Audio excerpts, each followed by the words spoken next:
And to this day, we still cannot send two worthwhile teams at once to go play in London.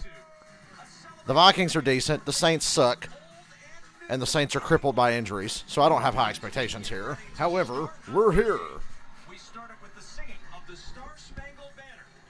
Oh, Jesus Christ. Mute. I watch a London game to get away from our shitty national anthem.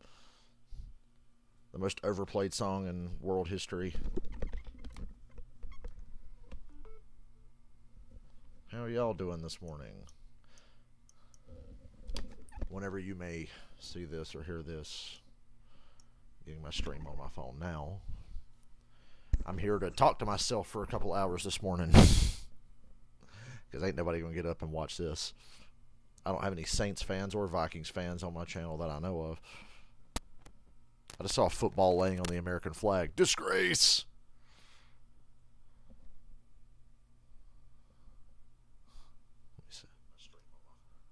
Can't see your comments just yet. Oh, I see two people are here.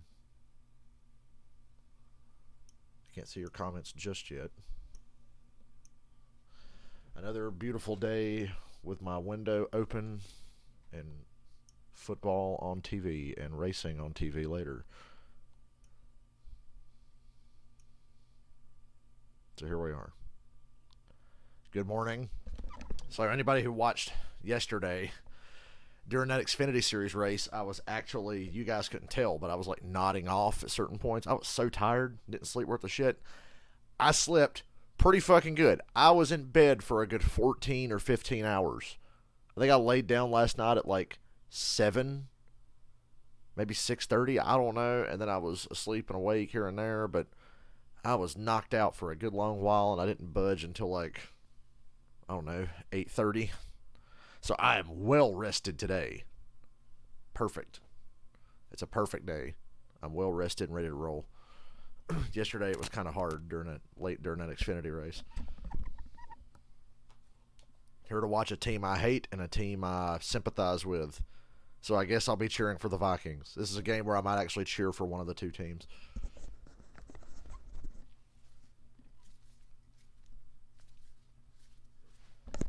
There will not be a London game stream next week because I won't be able to stream it all because I'm going to the racetrack next Sunday. And I'll have to leave here, give or take, about an hour and a half, 2 hours into that game. So probably watch most of it and then head on to the racetrack. Racetrack's not terribly far from here, but want to get there in time, you know. Woke up cold this morning. But now I've had the heat on, turned the heat off, got the window open. I love the weather this time of year. After we've been scorching to death all summer.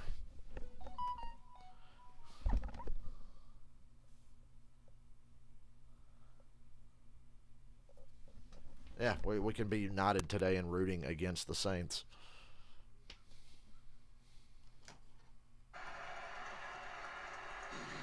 Shout out to Dylan's mother. You know my friend Dylan who pops into my streams? His mom has Sling TV. She gave Dylan the password and shit, and I have it now, so I put Sling on my TV, and that's how I have NFL Network. I haven't had NFL Network in years. And we got Mark Sanchez in the booth. This will be fun.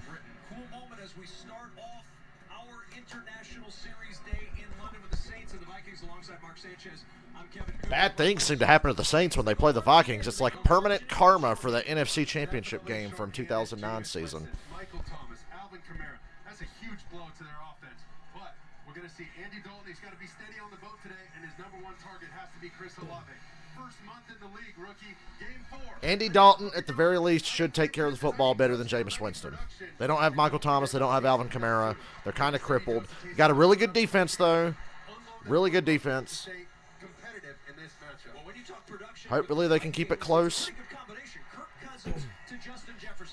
And the last time Kirk Cousins and Andy Dalton met in London, it ended in a tie. Washington versus Cincinnati, 2015, I believe. 2015 or 16, can't remember. Been a long time. The Saints have black helmets today.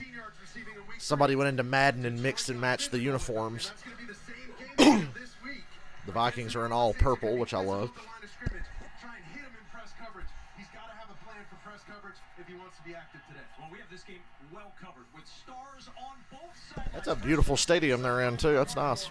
Hi, Kevin. James Winston came into this week dealing with back and ankle injuries. They brought him to London, watching how he healed. But Dennis Allen said his body just didn't respond as fast as it did the last couple of weeks. But after going through 4 quarterbacks last season, Allen said that's exactly why we Saints are in their Power Ranger uniforms. his job is tougher today. No Michael Thomas or Alvin Kamara. Allen told me with that No, Kamara is the real killer here. The Vikings have struggled to stop the run. now over to my sideline. I know they got Ingram. Hi, Laura. Thank you. Let me paint a picture how an NFL team typically travels to a game. Head coach and general manager front row, coaches, coordinators, and players as you work backwards. Not the Vikings, not this week. Head coach Kevin O'Connell told me the plane the Vikings took Thursday night to Friday morning to London, it had 50 lay-flat seats. He told his staff all the players will be in those beds. He relied on the sports science. We've heard Kevin O'Connell is influencing this team in a positive way. They want to play for him, Kevin.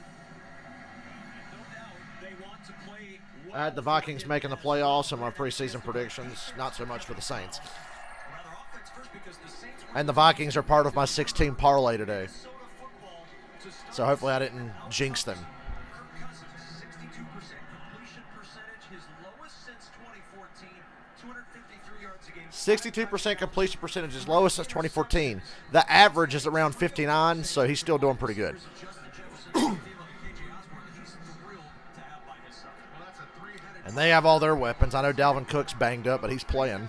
to really establish that running game early in this game. And don't forget these motions. They're going to have to move these guys around to free them up. Pyrotechnics haze still in the air as we start this game. Screen to Jefferson. Nobody over here to stop him. First down. Ooh, gets fucking slammed by Marshawn Lattimore. Near the 35 Right out of first down. I think they gave it to him. for the Minnesota Vikings. Christian Darrisaw on the left side of that line. Ed Ingram, the rookie at right guard, his first time out of the United States. CJ Ham, we'll see him out. There's not there right now. They've gone single back I like the black helmets. on this game today. Don't get me too excited. Kind of neat. I love the new helmets this year for a lot of teams. Cincinnati looked awesome on Thursday. Motion across from Thielen on first down. This is Dalvin Dalvin Cook, back in the shoulder. about 2.5. And he gets 3, 38. Demario Davis having here a lot for that Saints defense in the middle with the stop. And let's look at the Saints defense. Saints are trying to save their season, honestly. Anchors that entire defensive line. Losing to the Panthers was flat out embarrassing, no offense. His name, Pete Warner tied for 5th in the NFL in total tackles. And Tyrann Mathieu. But I blame that game on Jameis Winston. Panthers or Cardinals, I like the Panthers defense a lot. I think the Panthers have a chance to shock the world in that one, although it's not that big of a shock. Cardinals suck too, but I like the Panthers defense enough to give them a slight edge. Oh, an overthrow by Cousins would have been right at the sticks. First challenge early for the Vikings on third down. They're good on third down this year. And this is the name of the game, talking to both sides. The Vikings obviously Man, it's so good to be well rested and up in the morning and not having to work. My second Sunday in a row of not having to work on a Sunday. the Saints, they knew this is the down they got to get to and get them to 3rd and long. Just like this, 3rd and 7 plus, get physical up front, get at least the big dogs on the edge. Cameron Jordan, Marcus Davenport, these guys are ready to rush the passer. 3rd and 7. The Saints, well, they rushed 4. Looked like they were only going to rush 3. And first down. Matthew with the tackle, but Irv Smith Don't know what kind of defense that was for the Saints there. Watching the stack alignment on the left side of your screen. You see these guys here. Watch him. He's just going to do a little shallow cross route, and they get crossed up. Tyrann Mathieu's got to run the entire length of the field, and it makes it difficult in man-to-man. To cover somebody 53 1/3 yards wide is that field. That's a long way to run. And Irv Smith just outran him for the first down. back CJ Ham into the game. Offset the backs and play action for Cousins. Floats it out to Thielen. Thielen with a catch and a first. Sideline, another first down for Minnesota inside the Minnesota's moving the ball fairly easy here. That's one of Kirk Cousins' favorite things. They're going to fake the run. These same routes are wide open on both sides of the field. And get a little cut block on the edge there to free up some space for Kirk Cousins. So Already lined up again. out there. 20 seconds on the play clock, and they're getting ready to snap it. Vikings. Kevin O'Connell taking a page from his Rams days. Exactly right. And they want to do it out of 21 personnel.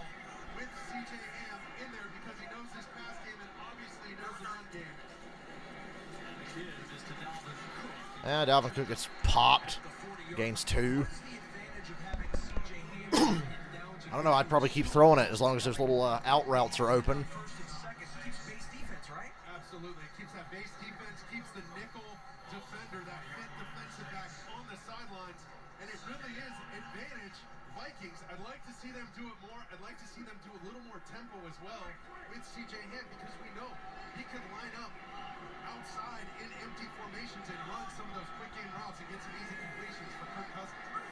Second down and 8. This is Cousins to throw again. No pressure on Cousins again, and an out route's open again with Jefferson. First down, it looks like. And watch it.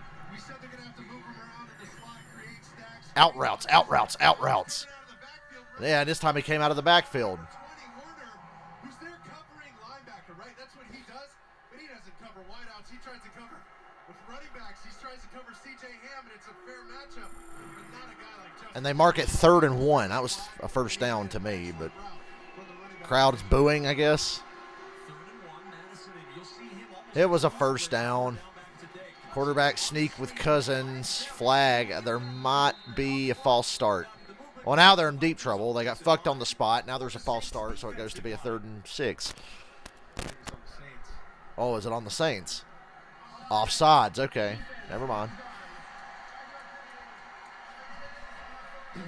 Well, the Saints are not exactly playing inspired defense right now. Right over the ball right here. Watch. Boom. Shot tunnel. It's a quick little head bob. And well done with the cadence by Kirk Cousins. One of those guys so analytical, so well prepared. He's a guy who's got every tool in his toolbox mentally, and he knows he can use that cadence as a weapon and draw him outside to get a free first down. 4 minutes into the game. More in motion. Play fake. In the backfield, Cousins. Ooh, out in and out of the hands of Lattimore. There's a flag. Holding on the Saints. Oh, my God. Lattimore almost had a pick there, too, but it wouldn't have mattered.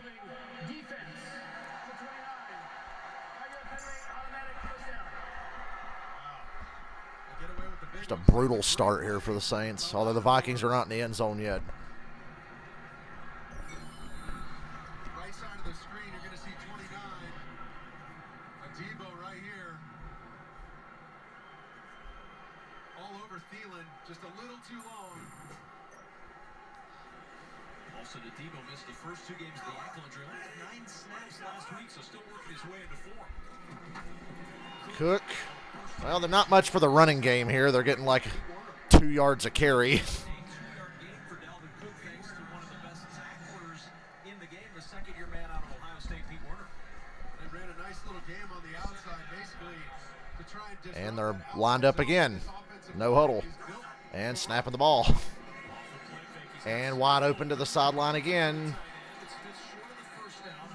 Set up a 3rd and 3. And he'll be about 2 yards short of the Vikings' first.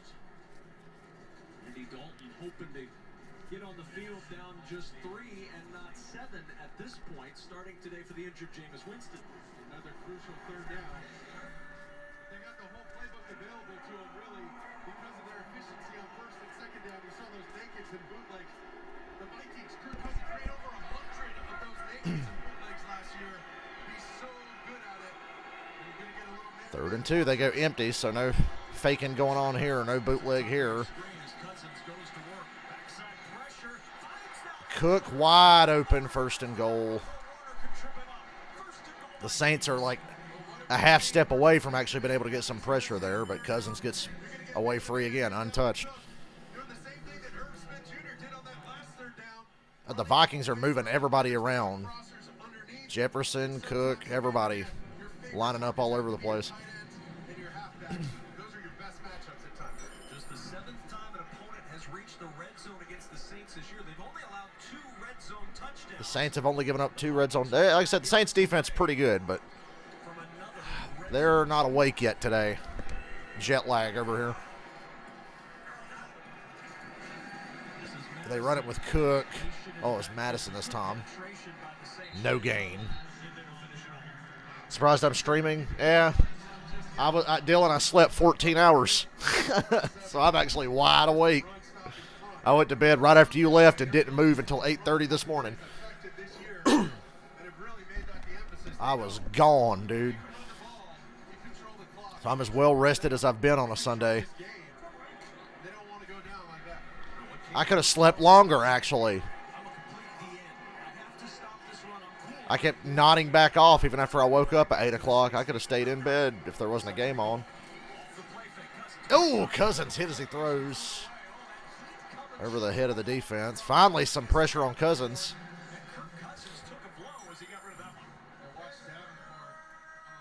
Finally put hands on him.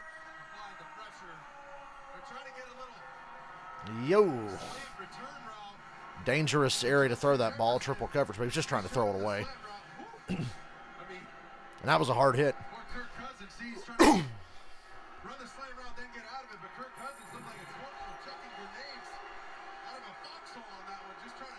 Third and goal.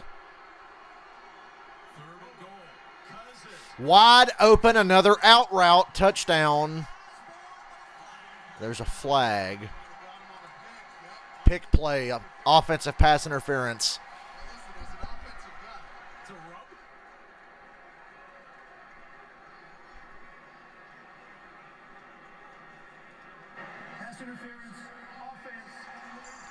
I think a third and goal from the 15. They called it on Justin Jefferson. Sanchez got his quarterback hat on. Mike Pereira's our rules analyst in Los Angeles. Mike, you know a quarterback's never going to think that's a penalty.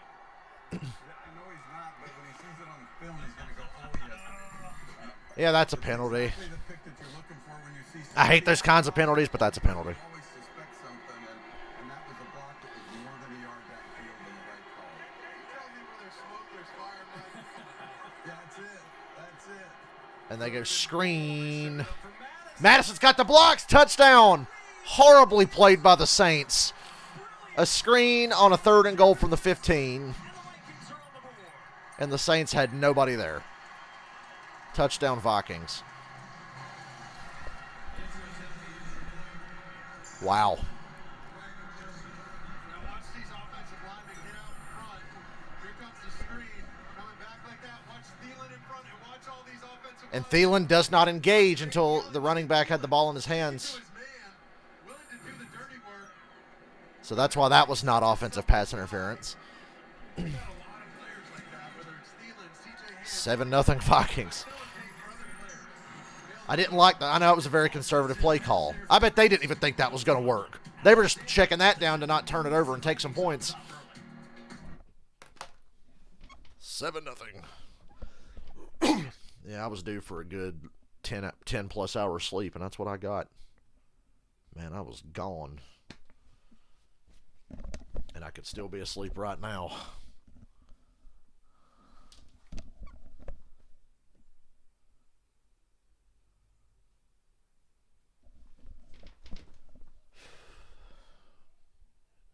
Vikings sit at 69.6%. Nice on the win probability there.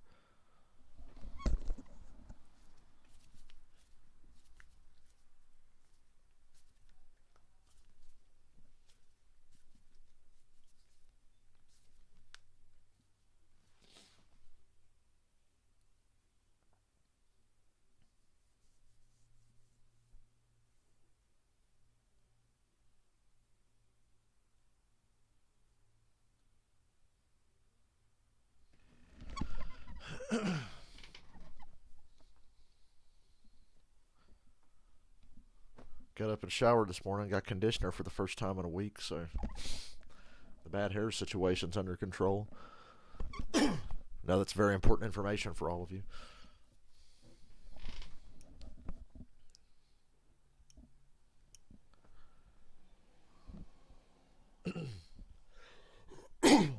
Vikings didn't run the ball worth a shit, but it did not matter.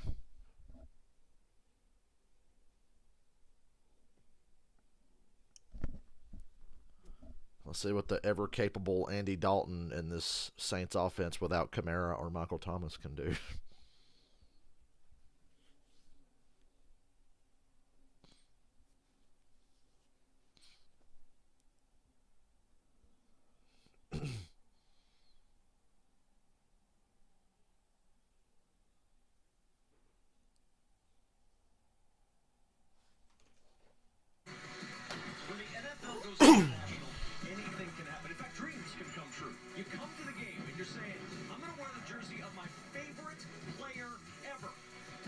Sanchez. And then, lo and behold, you find Mark Sanchez, and you get a picture with Mark Sanchez. And listen, don't anybody believe the story that Mark Sanchez was in the parking lot before the game with a Sanchez jersey, paid that guy 40 pounds. That didn't happen. It was 50 pounds that he paid him to wear his jersey. Plus shipping and the price of the jersey, which you can get on discount nowadays. So not bad.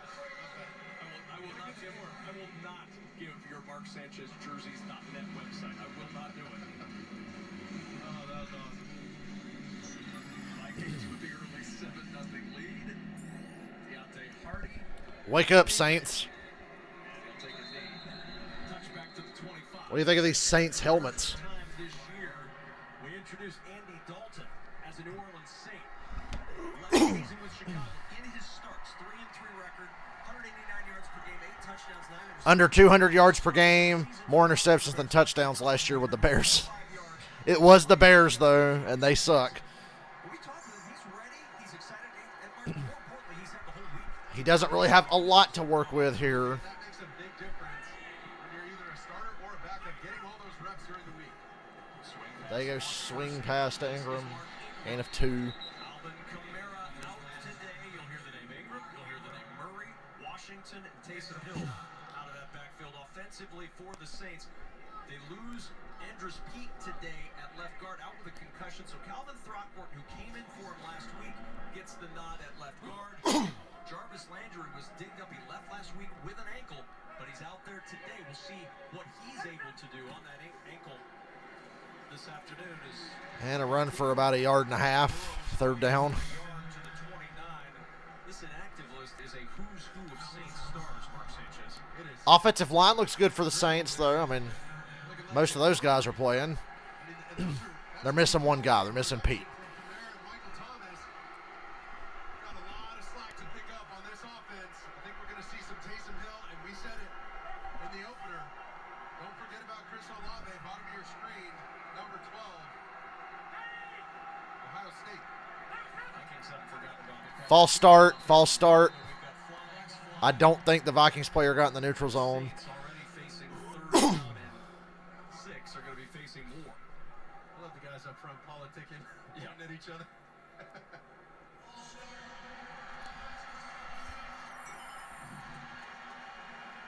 And it's Calvin Throckmorton. We just talked about him coming in at left guard for Pete. Oh, he went off a Kendrick's move. Oh, that was close. He didn't quite get the neutral zone. Saints helmets look like college helmets. Trying to save some yards there. And now they're in third and long. Exactly what they More Vikings fans there than Saints fans, from what I can tell. rifle. Andy Dalton on the run, checks it down. Ingram, first down. Didn't think that had a chance. Cesar Ruiz with a kick block, but a flag down. And a flag. Just a smart play from the Saints. Watch this offensive line again. They said, we see your screen. Ineligible downfield. It's got to be, right? Mark Ingram reading the blocks. The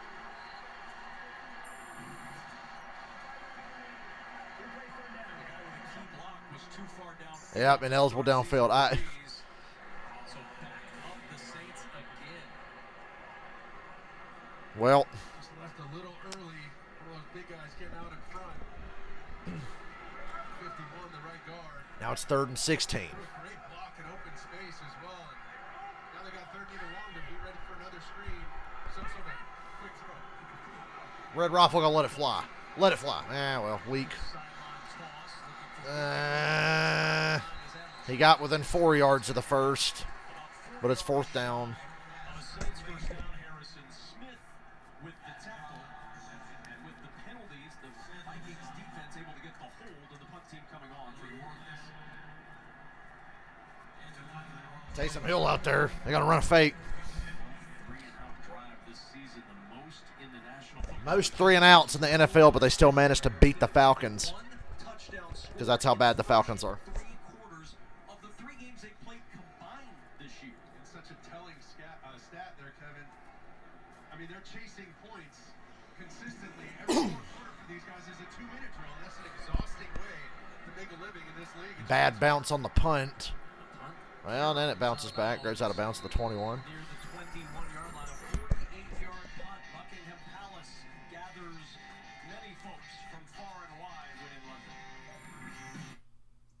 Oh my God, guys! Buckingham Palace, Big Ben, London Tower. Did you know they were playing in London?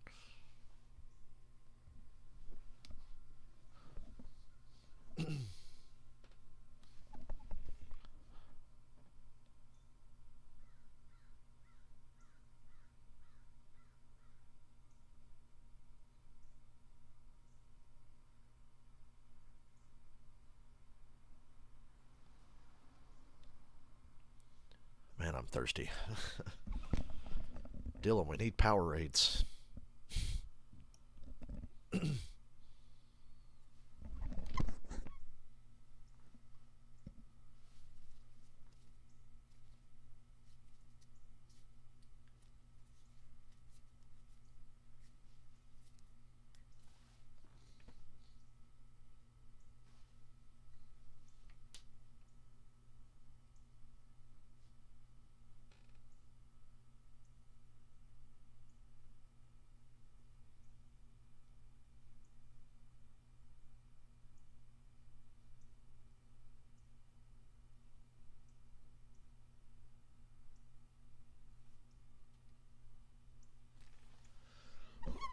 Final score, who gives a shit? Vikings are probably going to win fairly easily, just like I expected. And I'll probably be ending the stream early in the fourth quarter or late in the third. That's my prediction.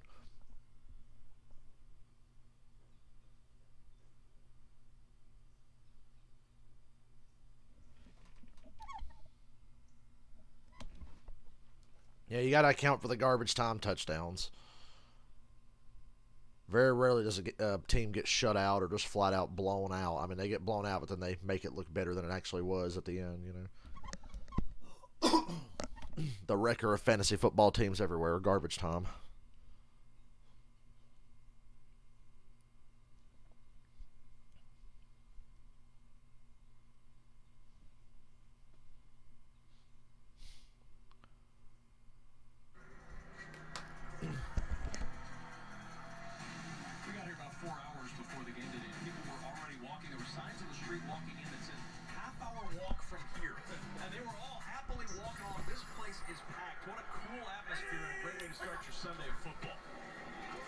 Run it with Cook. Finally gets more than 2 yards. 6 yards.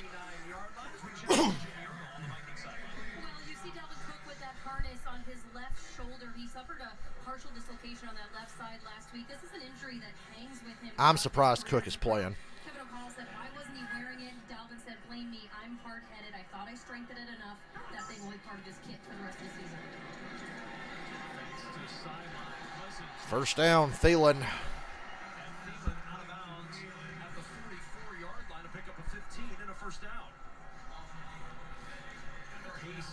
Cousins is in the zone. It's in that 1 o'clock, baby. What's it like? Let me see. It's not quite 3 o'clock yet up there. So this is Kirk Cousins' peak right here. He's still in that early window. And they're going pace with C.J. Ham in the game, Rob, like we were talking about earlier. And this is that idea. You get up to the line of scrimmage, take a picture of the defense. Play fake again. Still no pressure. Thielen again on the same damn play.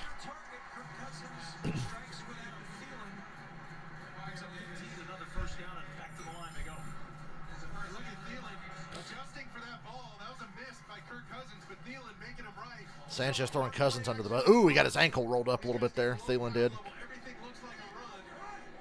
Hope he's okay. Not a lot of action for Jefferson, but he's got Lattimore shadowing him, so I'm not surprised.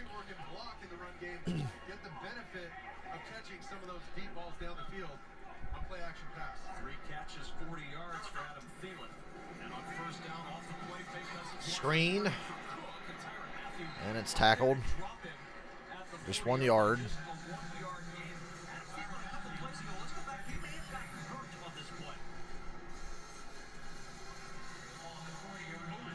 Hey, the ankle on Thielen. He was bent over on the sideline. He's back on the field now, but he was bent over on the sideline for a minute. You see that tweak of his right leg kind of when it landed funky. But he's a tough sucker, man. You see him up in the slot there. You got to drag that guy off the field, but there's Thielen in the slot. Second down and 9. Cousins looking to the A side. miss. Jalen Rager was open. Brings up third down and 9. 3:15 to go in the first. Vikings nothing. This feels like a huge play early for the Saints defense. It sure does, and I think Kirk Cousins was expecting him a little farther outside, but that's what we talked about, these third and longs now, right? The Saints really got to bend their ears back and rely on Davenport, Cam Jordan, Onyemata in the middle. He's got to push the center of the pocket to keep Kirk Cousins uncomfortable and not give him any room to step up. They got to be more efficient on that second down. Gave away a free completion there on the last play. Look for something short to set up a fourth down here. And Cousins gets sacked. Never mind. Not the best athlete. A better quarterback. Well, a more athletic guy would have got out of that. But Right here, Contavious Street. Watch him fight through the entire play and go and go and go and keep going. These guys have a motor up front, Kev. These guys will not stop till they hear the whistle. They might play a little through the whistle, you know what I mean? There's a physical group. They got no problems making it a long day for Kirk Cousins, but that's exactly the game plan that Dennis Allen wanted. Deontay Hardy ranging to the sideline, waving for the fair catch, makes it. well, they forced a punt. Good for them. And the Saints lead 7-0 before a packed house in London. It's a dull game already. I'm here to tell you. Too late now. We're streaming it.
Excuse me.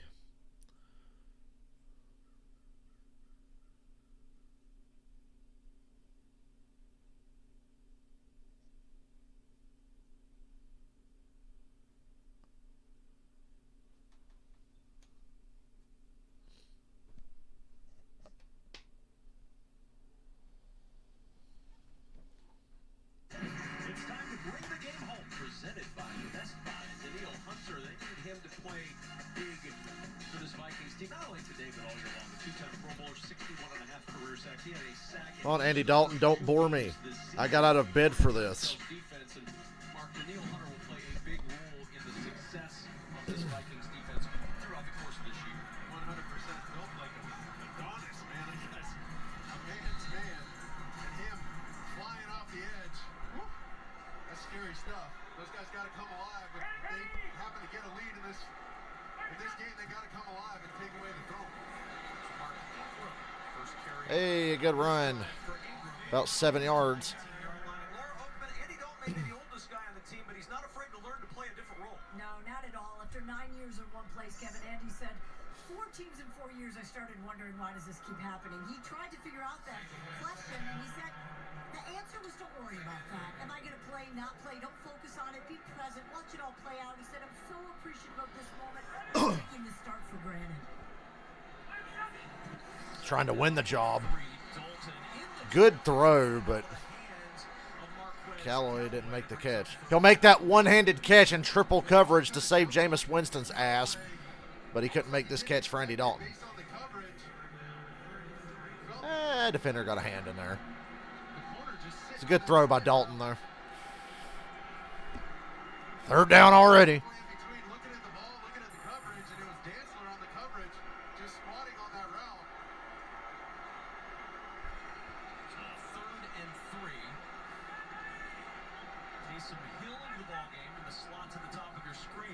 Dalton on the run, sacked. Zadarius Smith. And another 3 and out. A league high in 3 and outs. What happens when Dalton gets hurt? I guess Taysom Hill just plays. Maybe that's why they're not using Taysom Hill all that much so far in the game. He was in on this last play. That's dangerous. That guy can get loose and wreck a game, and that's exactly what they need from him and Daniil Hunter. For 3 years, Vikings fans couldn't stand Zadarius Smith as a Packer. Now they love it. Now they're buying his jersey. He probably didn't have to. Damn, what a punt. That was a hell of a punt. Dude's still going backwards trying to gather it up. But Rager's going to get a good return, 45.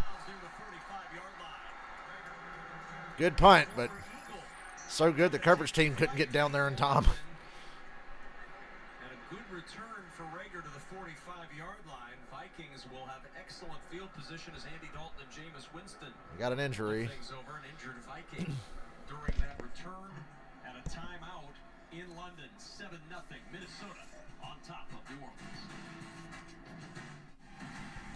Now we're going to get commercial, come back, 3 and out. Another commercial, and then end of quarter commercial, right?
Dylan, I wish yesterday I would have gotten you to give me a ride over to my new store so I could, like, scope it out. Maybe if we got a little, if you get here before the 1 o'clock shit starts, maybe I'll have you give me a little ride over there so I can scope it out. Oh yeah, Dylan, the Falcons have scored a lot, and most of it has not mattered considering they're fucking 1-2 and about to be 1-3. But since I bet against them, I bet they'll ruin my parlay. But please, by all means, Falcons, ruin my parlay. Win a fucking game that you shouldn't win. NFL Plus is here, and you can stream live, local, and primetime games on your mobile device. Scan the QR code on the screen, or go to plus.nfl.com to sign up for a free trial today.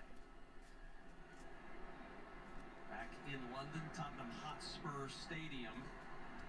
The injured Viking that they're tending to is the first-round pick, Lewis Seen. He is down on the field right now. We're going to step aside while they continue to tend to Lewis Seen.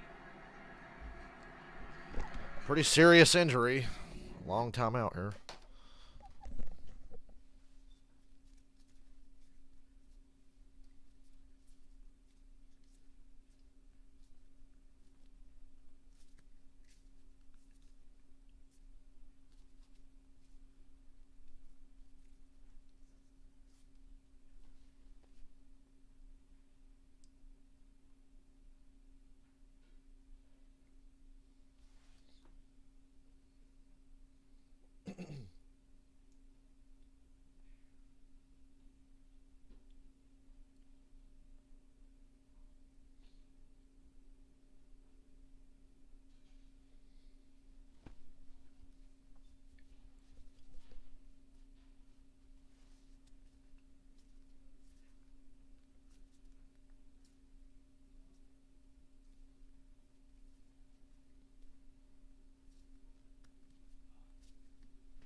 They're just going to leave Mark Sanchez over there in London for 2 weeks so he can call that game next Sunday morning.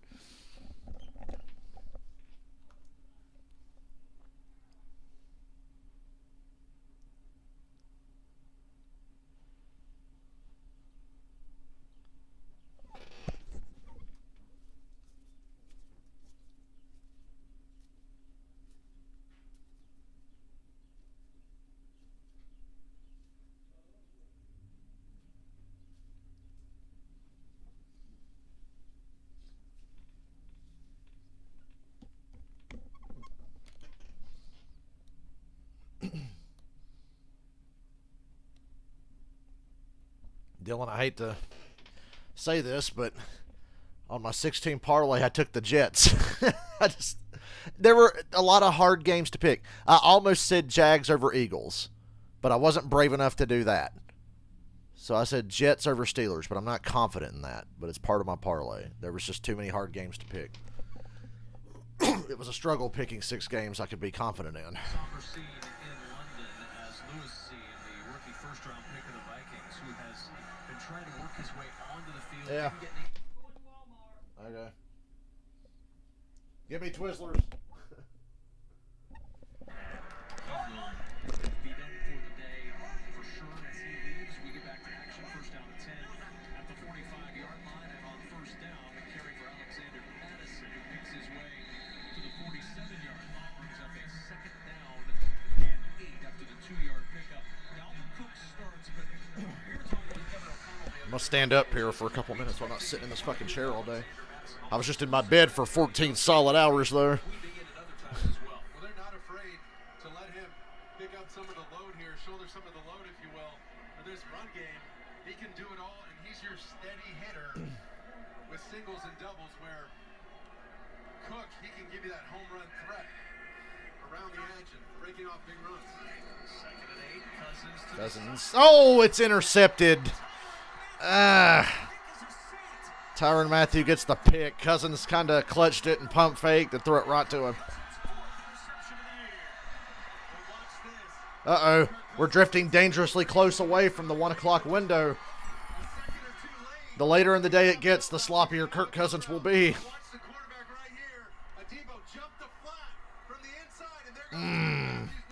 Somebody finally covered an out route. This is the deeper out route. Cousins been throwing the same damn fucking throws and routes all day. Nice catch there by Tyrann Mathieu.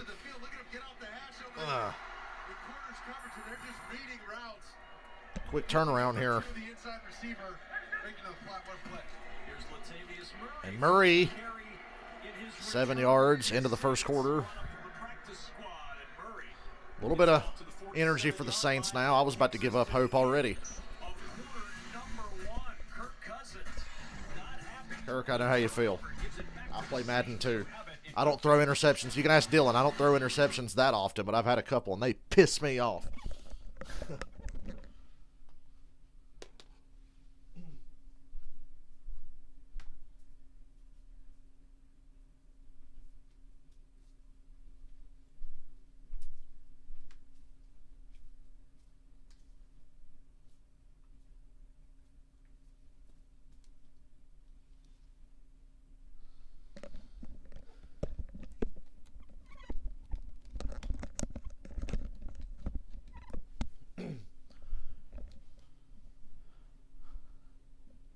Doesn't matter who Pittsburgh has on offense. They won't throw to their best players anyway.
Just keep in mind, the Saints still don't have a first down, so let's not even get excited yet. If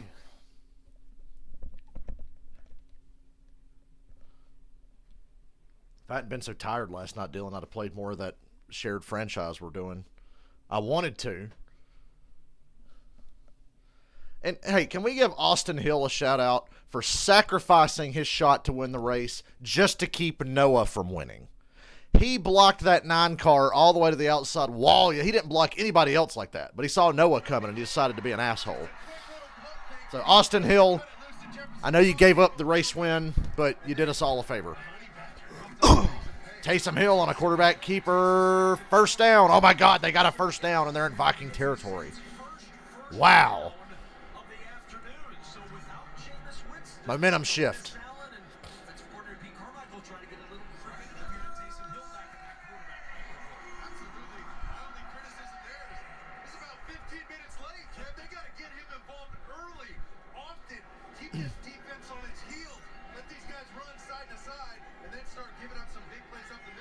The first down for the Saints, and Andy Dalton wasn't even on the field. And Murray gets 6.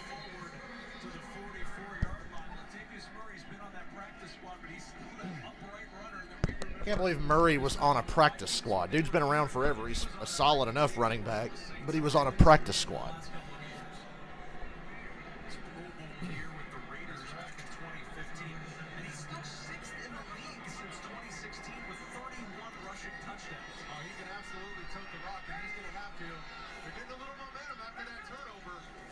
Toss to Murray. Vikings swallow him up. 3rd and 8.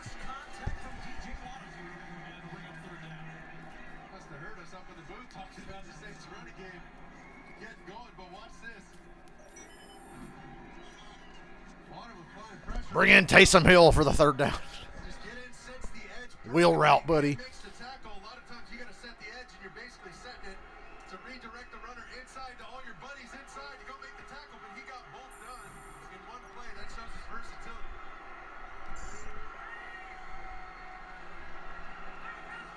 Third and 8. Dalton with a great throw. First down. Olave.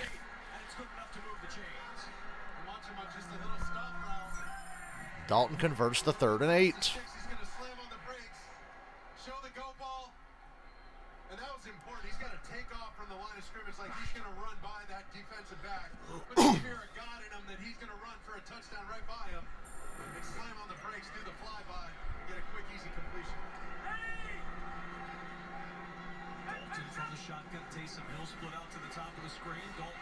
Dalton, another great throw. First down.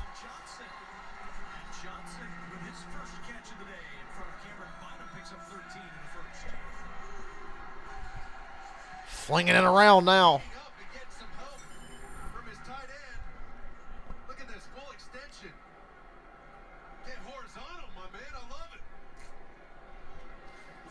A couple of really good throws by Dalton.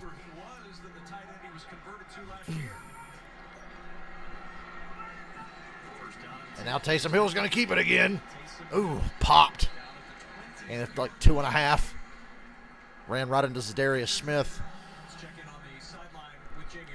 Heartbreaking story here, guys. That rookie Lewis Steen who went down on special teams play. He had his leg air casted. He is obviously out for the remainder of the game. He is also being transported to a local hospital for further evaluation. I think Zadarius Smith got hurt on that collision with Taysom Hill. Oh, no, Smith's fine. Somebody else is down. Unfortunately done for the day. Back in 30 after this message from Progressive. Yeah, they tried to start the Progressive commercial early. Here it went. Brrr. Come on, you're slowing the game down and killing the Saints' momentum and stopping this from being interesting.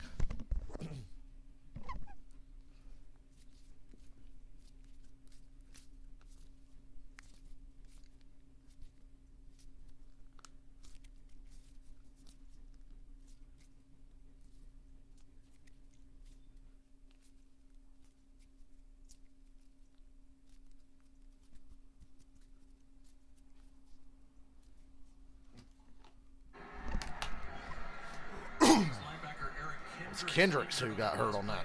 Checked out on the sidelines. That means a lot for a couple of formation. That's right. And now here you see Jordan Hicks in the middle of the field. Jarvis Landry make it 3rd and about 3. This is the guy with the green dot. Correct. He's got the green dot. Want to let that play roll, but he's going to be in the middle of the field. This is what he's used to. He's used to directing traffic for Vance Joseph back in Arizona. That's what he's known for. And now he got here. He was just telling us at the meeting the other day how free it is not wearing the green dot, right? And how much he can just focus on himself and not get everybody lined up. But he's back in the saddle, calling it for this defense on a crucial 3rd and short. 3rd down and 2. 3rd and 2. Run it. Hole wide open for Ingram. 1st and goal at the 10. Target at the 10. 1st and goal coming up for the Saints. Well, watch him. This is a zone type run. And he's going to ride this wave. Watch, he's going to kick out here. And watch Ingram ride the wave, get everybody rolling one way, call him Kelly Slater, and come back at the face of the wave and get to that backside gap to go scamper for 2 yards. Huge play, great awareness by the savvy vet.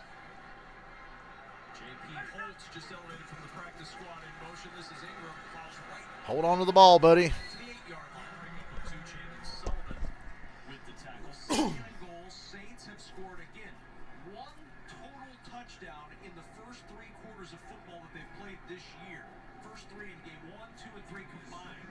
This would be huge for this slow-starting offense to put points on the board. That's right, it's almost like they're adjusting to the time zone or something, but you see Taysom Hill out there, no stranger to that full English breakfast and baked beans, man. This guy's ready to go. Be ready for him in the pass game. 2nd goal. Dalton over the middle. Oh. Oh, Ingram. Hang on, buddy. He fumbled, but he recovered it. Vikings didn't see that he fumbled. 3rd and goal. Got to throw it in. Taysom Hill's on the field. I don't know if he's coming out. Looks like he's coming out. 7-yard line. Such little space and room, right? Quarterbacks, safeties are going to sit on everything. They don't have to get to worry about getting beat deep. There's just not enough real estate down there. So these throws, especially front end line of the goal line, got to be down and dirty. Kev, he's got to throw that belt loop and lower for these guys so they don't get tipped up. 3rd and goal. Touchdown. Good protection. And Olave's open for the touchdown. It's all about the protection on that play.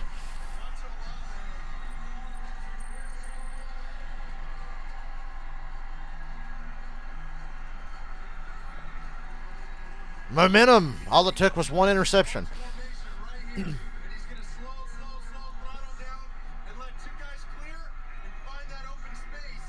Right at the goal line. High for my liking. Almost got Yeah, ball was a little high, but come on. Right in there. Good play. excellent recognition. Good read. Good everything there. Well done with the I hate the Saints, but I like Andy Dalton, so. Don't court to be patient, and for a young rookie in just his 4th game to understand that, the timing and the patience on those kind of routes down inside the 5-yard line, trying to punch it in. I mean, that is so impressive. They're going to look at this just to confirm. That's a touchdown. We don't have to look at this. We have another long delay here for no reason. You can see on the replay there, it's a touchdown. Get on with it, dumb shit. You guys ever watch Tenacious D in the Pick of Destiny? Get on with it, dumb shit.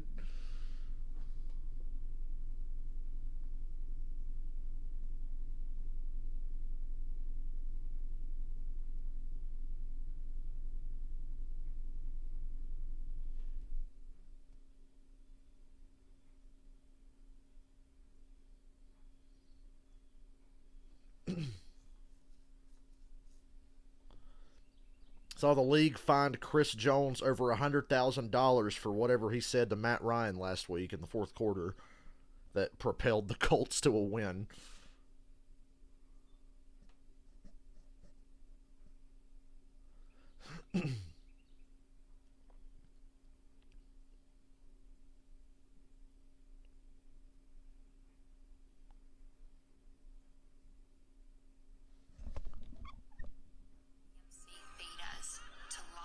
Oh my God. A Saturday Night Live skit that's making me laugh. To care. Because we need that. They're making fun of the AMC Theater ad with Nicole Kidman. When the lights begin to dim, oh, I can't describe it. And we go places we've never been before. Not just entertained, but somehow reborn. Together. Dazzling images. That's actually really funny. Silver screen. Somehow heartbreak feels good in a place like this.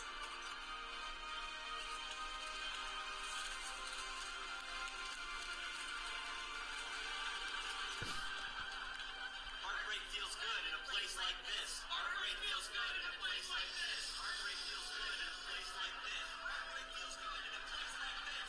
With sound that I can feel. Our heroes Every now and then, SNL has a winner. and our stories feel perfect.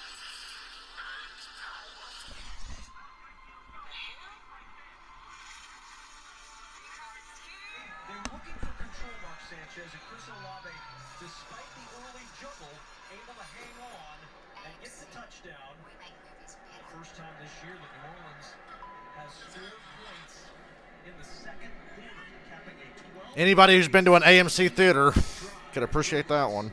Wish you guys could have seen that. That shit was funny. Hey, it was a good touchdown, and the extra point's good, too. We already knew that, though. Stadium for a London game encore. Saquon and the Giants square off against Rodgers and the Packers live from the UK. That's next Sunday, 9:30 a.m. Eastern, only on NFL Network, and stream on mobile. I wish the Falcons could have got a guy like Tyrann Mathieu, but oh well. First points At least we got out from under Matt Ryan's contract, I guess. Sanchez for the Saints offense, led by Andy Dalton. Well, absolutely. It was 12 plays, 60 yards. That's the Colts' problem now, that contract. Seconds, and they had to do it with everything in the playbook. We mentioned that in the opener, right? They're going to have to get creative. It's got to be runs from Mercedes Curry. It's got to be Mark Ingram. It's got to be playmaking Michael Penny. And a lot of emphasis on Taysom Hill, just keeping their defense off balance. And of course, the young rookie. He needs you to ball today, man. International game. Everybody back home watching. Cut it loose, big fella. These ugly fuckers from New Orleans could afford plane tickets. Saints fan representation here at Tottenham Hotspur. Our folks came over from New Orleans to watch their Saints play in London. They gone through the good for the Vikings and sailed for the end zone for the touchback. Let's look at next-gen stats powered by AWS. And we focus on Justin Jefferson, who has just been tremendous since 2020, leads the NFL in receptions and receiving yards in the intermediate targets, which is targets of 10 to 19 yards. Just an absolute stud, and they knew they were going to have to get creative because Detroit last week, they look like the old Detroit Pistons, man. I mean, those guys, Dumars, Isaiah Thomas, Rodman. All right, Kirk, purple jerseys, They got so physical. not the white ones. Now they know they're going to have to move him around to get him open this week. Dalvin Cook with the carry. After a couple to the 27-yard line. So second down. Kirk Cousins back out there after the pick last drive, trying to get the offense going once more. And he's got to get some easy completions, but you see Marshawn Lattimore traveling everywhere with Justin Jefferson. Second down. Cousins over the middle field. Hey, Thielen was open Trips up. right in the middle of that zone. 3-yard line, but First down. first down, 16-yard pickup for the Viking wideout. These guys are going ace again. And I love this. Like, quick, no huddle, got to get that momentum back on our side. As soon as you throw an interception, all you want to do is go out and stack a couple completions, and he's giving them some easy ones. And Kirk Cousins really starting to dice up this defense right now.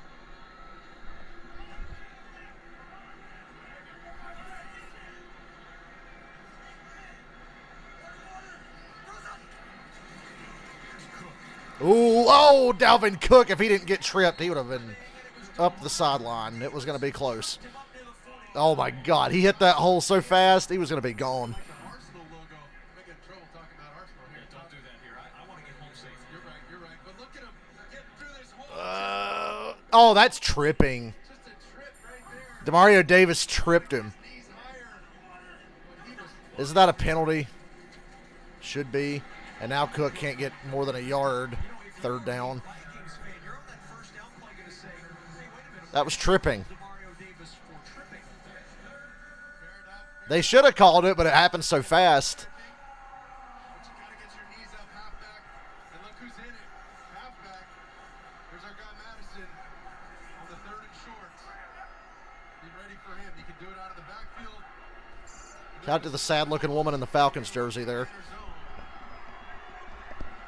Good to know there's people around the world on the other side of the world as miserable as I am on Sundays. That's a quarterback.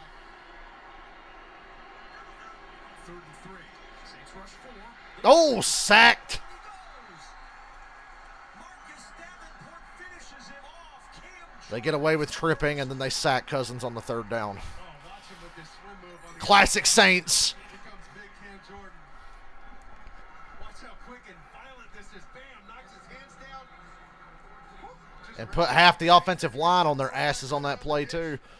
And that's exactly what they needed. You see the change up in coverage right there, Kevin. They went man-to-man the first couple drives. They got roasted by routes running away from players. Now they went in zone, sat on those short routes on 3rd and short. They knew exactly where the sticks were, put their heels at the sticks, and then gone after it up front with that pass rush.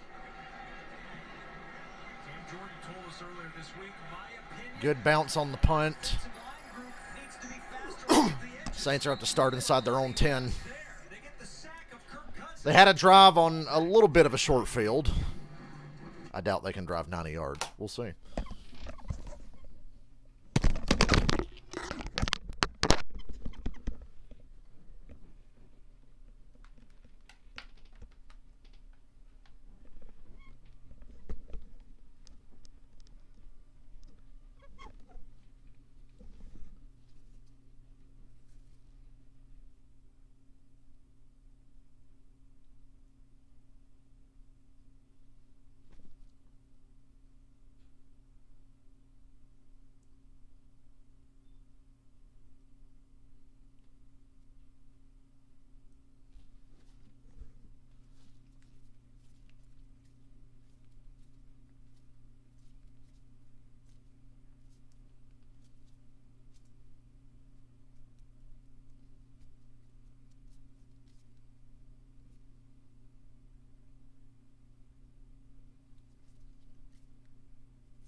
I'd really like to watch the Ravens and the Bills game today.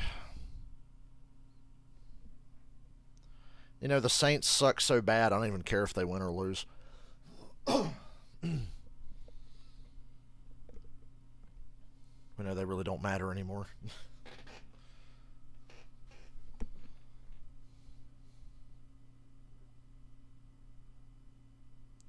All I want out of today is for NASCAR, if there's a wreck on the last lap, if they're going to throw the caution, don't do it 10 feet before the start-finish line like they did in the truck race. And literally change the outcome of the race. Oh, and I don't want anybody to get hurt today, too. That'd be nice.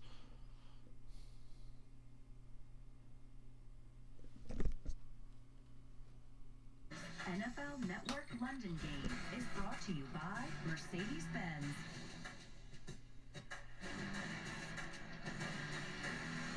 Look, kids, Big Ben, Parliament. That's probably been used in every single international series game, but I don't care. I'm still going to use it now. Thank you. Appreciate it.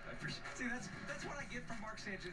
You know what this game needs? It needs Mick Foley to do his British accent. Thanks, Mark. Talladega's at 2 o'clock today. Saints. And on first down, The bloodbath begins at 2. from the end zone, and Eric Kendricks, who's back out there on the field after being evaluated for a concussion, makes the tackle. It's another one of those guys you have to drag off the field. Just the ultimate gamer. And really, this new age linebacker, they can really run sideline to sideline so quick. And it's guys like Dalvin Tomlinson up front, 94, who allow him to run. They pick up all that trash. They sift through all those blocks to let Kendricks and Hicks run. Third and 4. Third and 3, maybe. Jameis Winston, no Alvin Kamara. I like how they're talking about, oh man, they don't have Jameis Winston, like that's devastating or something. Like, fuck. And here they are, late in this second quarter. I think being without Jameis Winston is fine. I'll trade Jameis Winston for Andy Dalton, okay? Changed the momentum of the game and completely reinvigorated these Saints who were really snoozing in that. Jameis might be more dynamic, but Off to an awfully I don't know. I'd rather not give the ball away. now they're back with a little life on a crucial third down. Down to 3, 2, 1. There we go. Two drives, 3 for 3 last. And tackled immediately. Fourth down. Sullivan all over that play, and it's 4th down. Outstanding defensive play. We see Andy Dalton, he kind of calls his play out, and he says, hey, I just want a quick little flat route to Jarvis. Everybody else, you guys go block in front of him, almost like a screen, and they didn't buy it at all. Janet Sullivan, another free agent acquisition from Green Bay, just stealing guys in the division, whether it's Zadarius Smith or Sullivan, number 39, coming over to make some plays. That was almost blocked. Almost blocked. At the 44, rather Rager with the Remember the time the Saints blocked the punt on the Falcons? We got to hear about if the Vikings blocked that punt. We'd have to hear about that for another 20 years.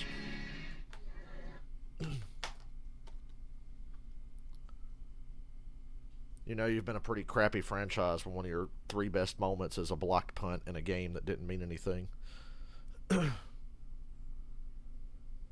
Saints and Tampa Bay have a lot in common. They've been shit for so fucking long, but they've had like 1 or 2 good years each.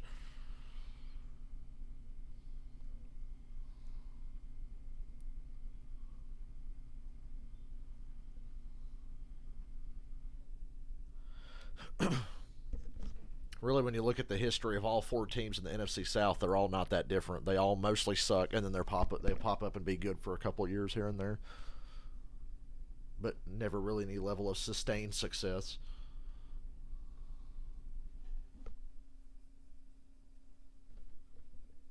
I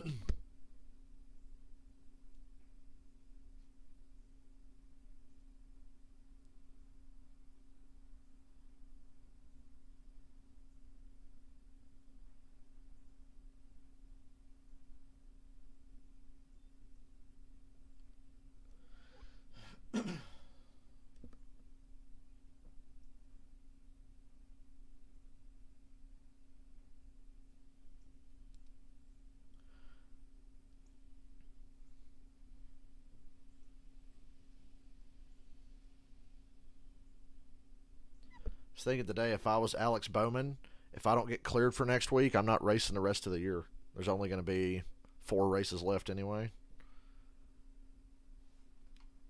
So if Bowman can't get cleared for Charlotte, then just don't race the rest of the year.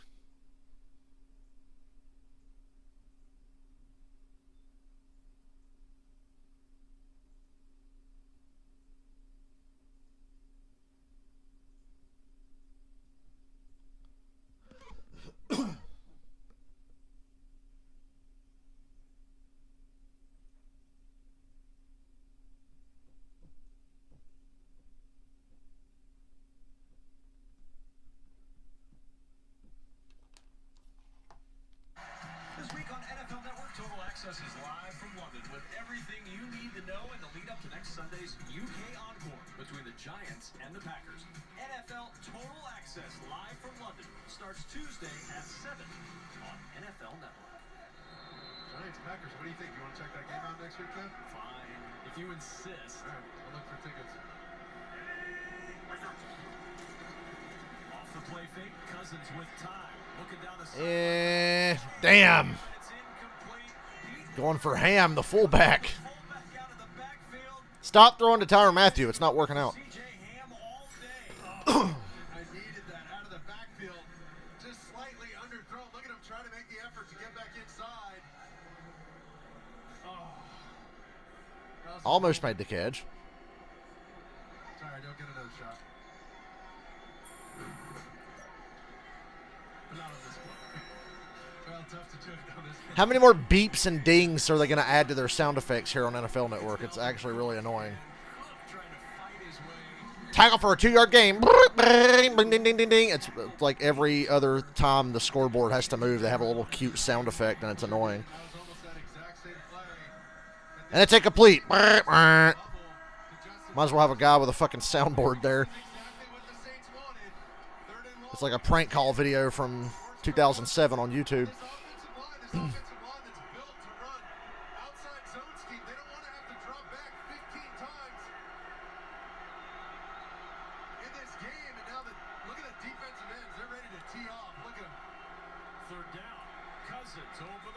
Hey, first down for Thielen. And it wasn't an out route. Well, there he is at the top of the screen, but look at him get separation at the top of the route on this in route. Boom, see how he resets him up, gets foot to foot, face to face, and then just extends his hand enough without drawing the offensive pass interference. 5 catches, 66 yards. Every catch for Thielen's been 10 yards or greater today. You saw Cam Jordan on that last play was dropping in coverage on him attacking the quarterback. Cousins to the sideline. Toe tap.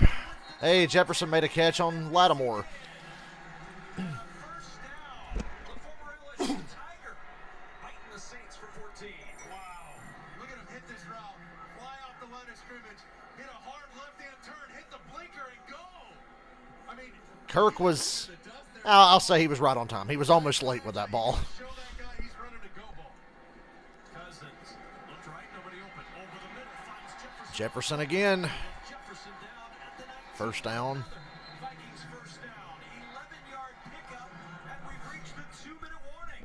Justin Jefferson getting involved. No surprise, the Vikings The fuck is that little dance move Kirk Cousins is doing there?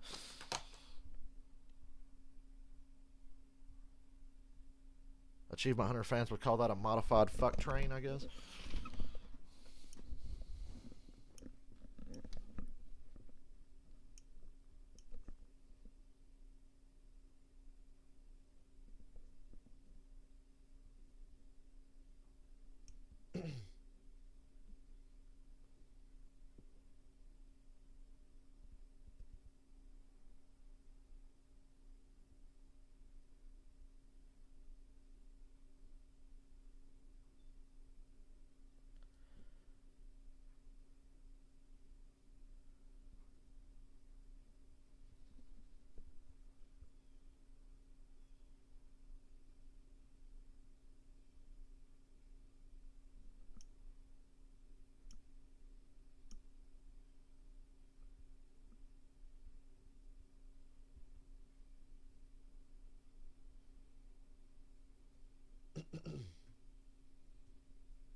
Be funny if you turn on the Chiefs and Bucks game tonight and the field they're standing in like 2 feet of water and they got to play the game.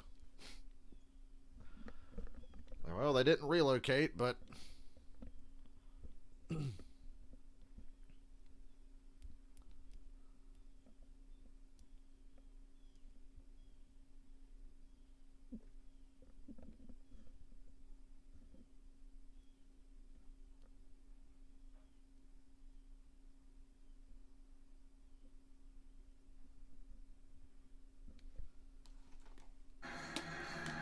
Alexis halftime show.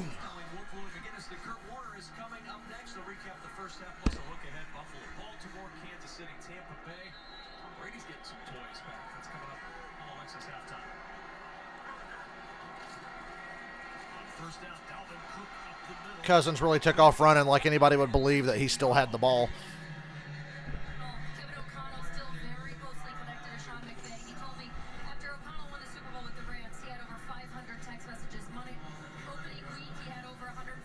That loss on Monday Night Football, he had 5 text messages in his phone, 4 of which with the last name O'Connell, the other one Sean McVay. The two are incredibly close. He said that's a true friend right there to reach out when the going got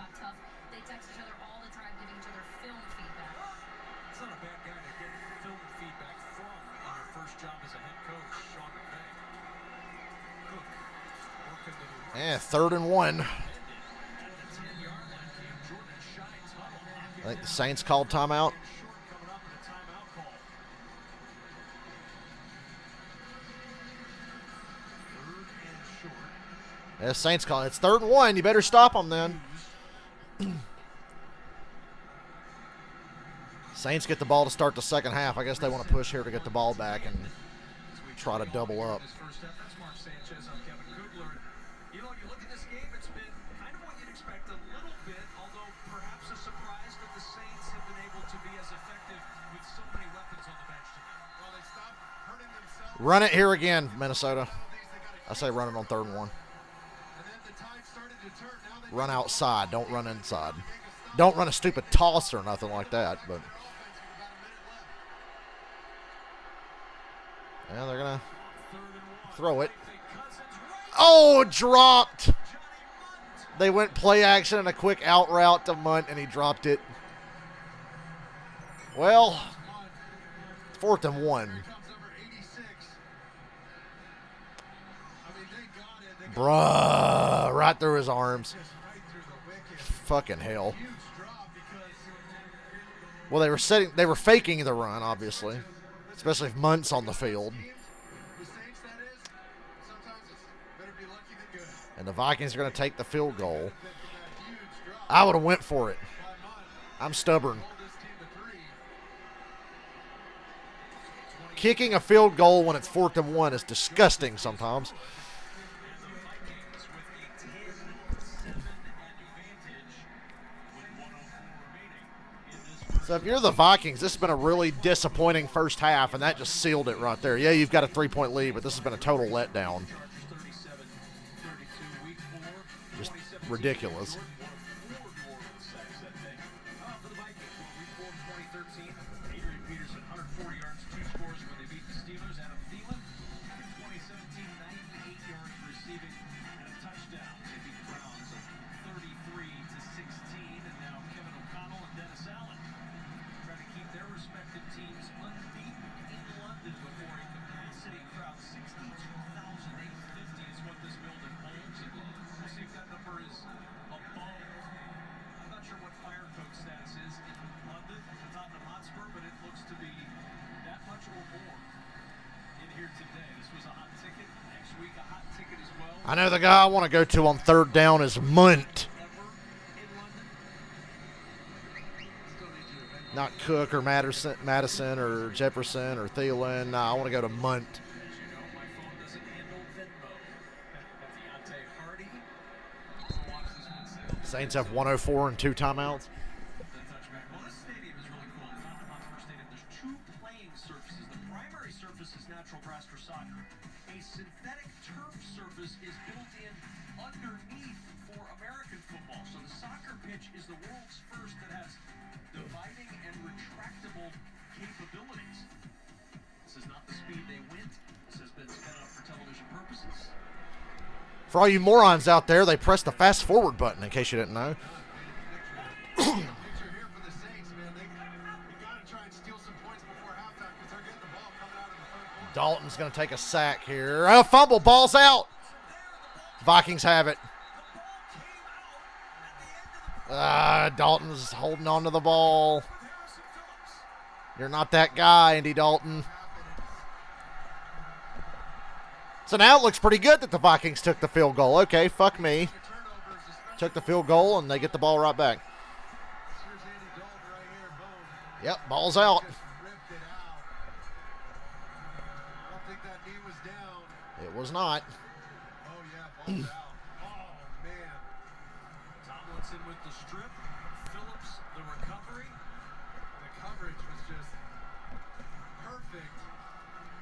Forced Andy Dalton to scramble. That Santa-looking dude in the Vikings shirt couldn't believe it. Could have been a potential 10-point switch, right? Winning hidden points before halftime because they're going to get basically back-to-back possessions. They could have gotten 3 there, then get a touchdown at the first drive of the third quarter. That's a 10-point switch. Start at the Saints 20. For the Saints, they're really going to have to dig in. Cousins off the right, I think. Jefferson. Ooh! Jefferson gets blown up.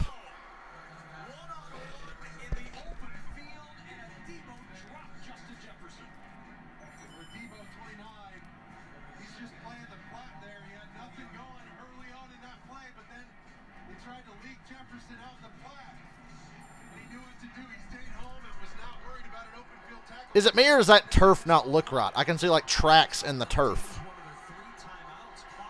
And they ran the clock all the way down to 22. You got 3 timeouts.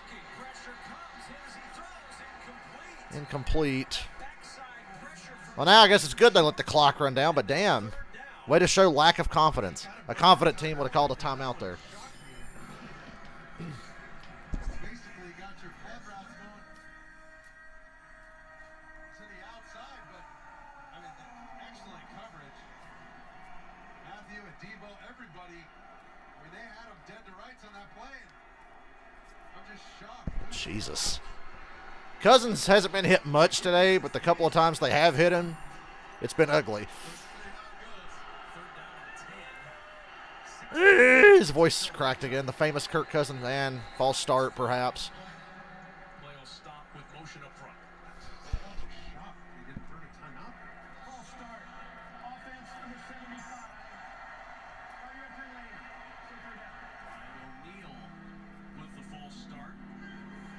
As long as they stay in field goal range and nail the kick, this is a net gain for the Vikings. But still got to be disappointing for the first half to go like this. They should be up by 10 or 14. Something's got to be real good to cut this ball. They should be up at least by 10. A huge turnover from your defense. You got 3 points essentially in the bag here. Got to be real sharp. Careful with the ball. Saints only rush 3. Late blitzer comes in. All right. Run the clock down. Call timeout. Kick your field goal. 2-yard line, and the Vikings will just let this run down until they can use the timeout for the field goal. They do that with 3 seconds to play in the half. So after the 10th turnover of the year for the Saints, Vikings trying to put 3 on the board before halftime here in London. Saints have given the ball away 10 times in 4 games. Jesus. International series. 2 more games in London next week, then October. And they still managed to beat the Falcons. Once again, Falcons suck. I'm going to remind you of that every chance I get. They suck. For a Monday night game on November 21st. How cool are all these international games? I think the NFL does such a great job of them. It's fun for the world to be a part of such a beautiful game. So fun to get up at 9:30 in the morning to watch Andy Dalton. Joseph's kick. 13-7 at halftime. And I am thirsty. They turned it into 3 points. Halftime. At the end of the first half, our score: Minnesota 13, New Orleans 7. Coming up at the half, Alexis I'll be right back. Show recaps his first half. Plus.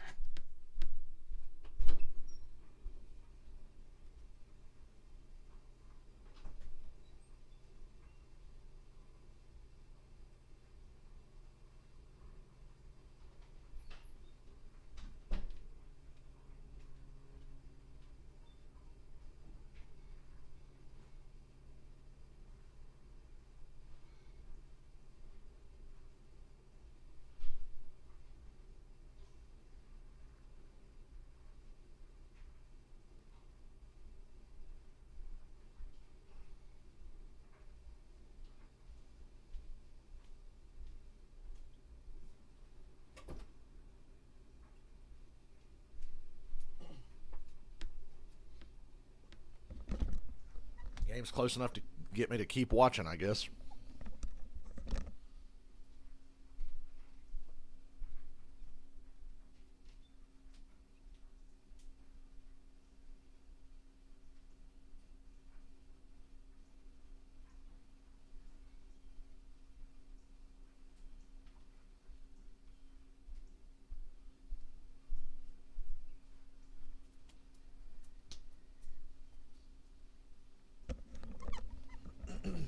Told you nobody was going to get up and watch this shit. But I did it anyway.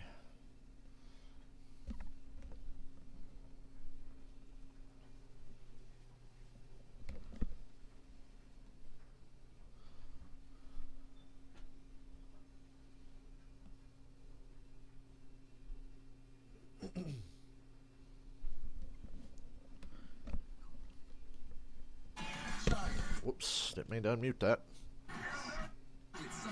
Shut up, NFL Network. Have to ask Dylan if he knows how much Sling TV costs, because I may get it one day. I don't want to be tethered to some fucking cable or satellite company if I ever have to pay for my own television. Unless I can keep mooching it off of everybody else, you know.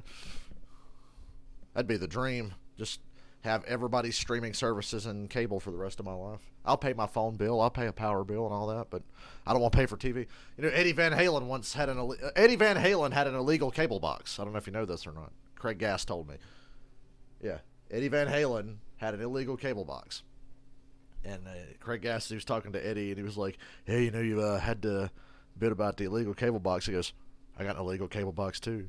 And then Eddie Van Halen, the legend that he was, goes, you see, I'm rich, but I don't want to pay for cable. Even if I was rich, I'd be like that. I'd be like, yep, I'm rich, but I don't want to pay for cable.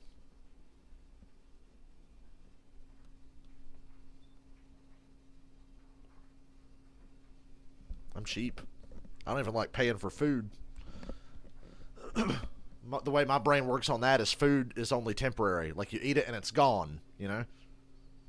I like to pay for stuff that's going to last. That's why I bought this TV. I bought this computer. I bought a PS5. I bought everything that I own, pretty much, because I'm going to have it. Better decisions.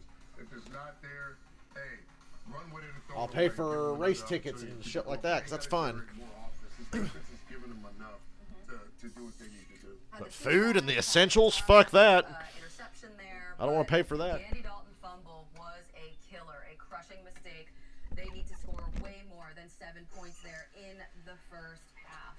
Guys, are you looking for something to watch today? We have the best highlight show on TV. It's Game Day Highlights with Chris Rose. You can get full NFL Game Day Highlights, Red Zone for poor people. Right here on NFL Network at 7:30 p.m. Eastern. Coming up next, we're going to preview some NFL Game Day Highlights is NFL Red Zone if it tripped and fell down a flight of stairs. about what's to come in the second half.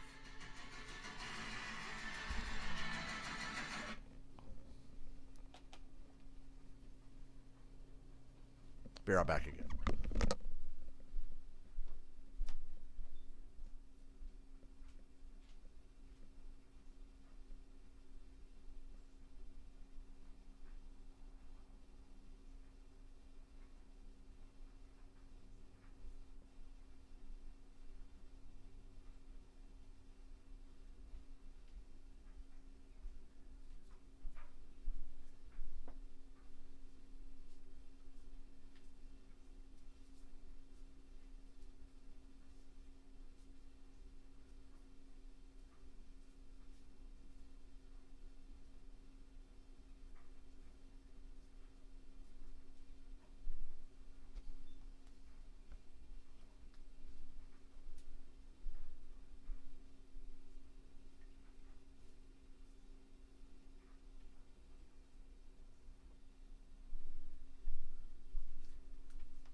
I'm just missed looking at the Bills injury report at the bottom of the screen. I wanted to see if they got anybody back in their secondary. The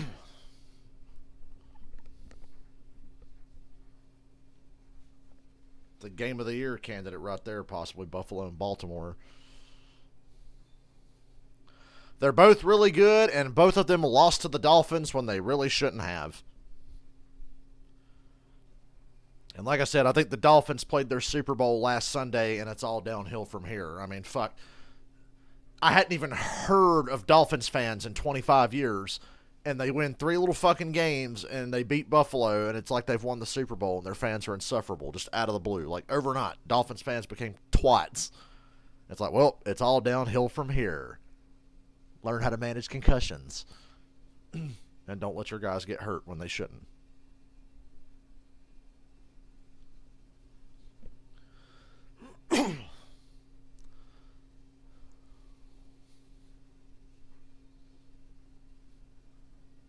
Who's today's lip sync concert they're showing? Youngblood, whoever the fuck that is.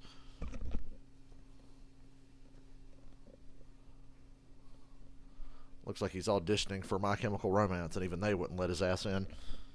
We are so excited for this London London game. We will be back next week, of course, too, for Packers and Giants. But we have some other great games coming up today. Starting, Willie, with the Bucks and the Chiefs Sunday Night Football. It's been a rough week for the Bucks. Had to go to Miami to practice. But Brady is expected to get all of his offensive weapons back. So, do you think and do you see them keeping up with the Chiefs? Yes, a lot of bad news going on. But the good news is, like you said, the receivers are all coming back. So we should see more production on the on the offensive side of the ball. And I mentioned Julio's useless ass going to play. Okay, Chris Godwin, Julio, Russell Gage, Mike Evans. Okay, so no excuses. No excuses for Tampa Bay. People love to make excuses for Tom Brady's team. They always do. It's everybody's fault but his, and he does no wrong. And he's not capable of having a bad game. It's everyone else's fault. I'm pretty sure with all the frustration that's going on in Tampa, they're going to get those pieces and everybody back together, and they'll get that on track. But that defense is fire. Coming for Patrick Mahomes. Yes. They'll have to clean up those special teams issues there in Kansas City. Now we got Bills and Ravens, two amazing quarterbacks, MVP candidates here. Which quarterback you got, Kurt? I'm going to go with Josh Allen and the Bills in this one. I think they're going to rebound, but I mean, come on. I just want to watch the game. You know, when you're a fan of the quarterback position, and you get to watch these two guys so explosive, can beat you on any given play, home run hitters.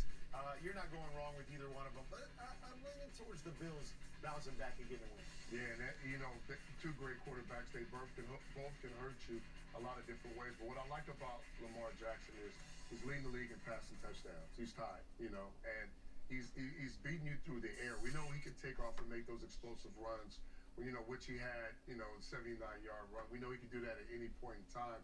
But he's connecting with his receivers, Duvernay, Bateman, Andrews. He's making big plays from the pocket. They really stick my area with Browns and Falcons at 1 o'clock instead of the Bills and the Ravens. I fucking hate it here. Oh, well, I got red zone. Fucking A.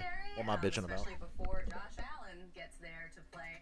It's going to be a great game today, and we have so much coming your way here on NFL Network. There's no need to even change the channel at this point. NFL Network is where you need to be all day long. The second half is on the way between the Vikings and the Saints, and then we've got you covered with Game Day Live and Game Day highlights, and to wrap things up. It's weird. This is the first time I've legitimately watched NFL Network in about 5 or 6 years. There's more. Next week, Whenever there was a game on the network before, I would illegally stream it. I mean, it's not illegal for me. It's illegal for whoever's broadcasting it. But 9:30 a.m. Eastern, only on NFL Network and streaming with NFL Plus. It is the second half of the Vikings and the Saints coming your way. Alexander Madison there with 13-7 at the half.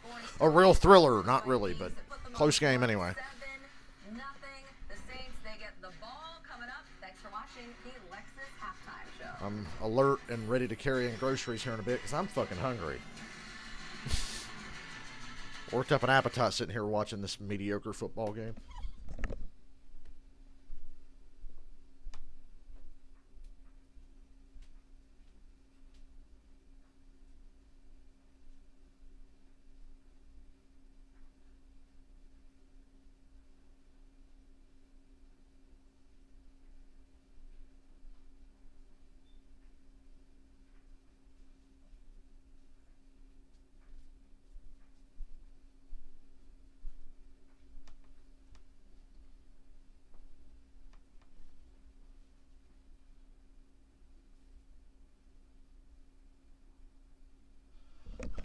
Broncos Raiders could be the ugliest best game of the day.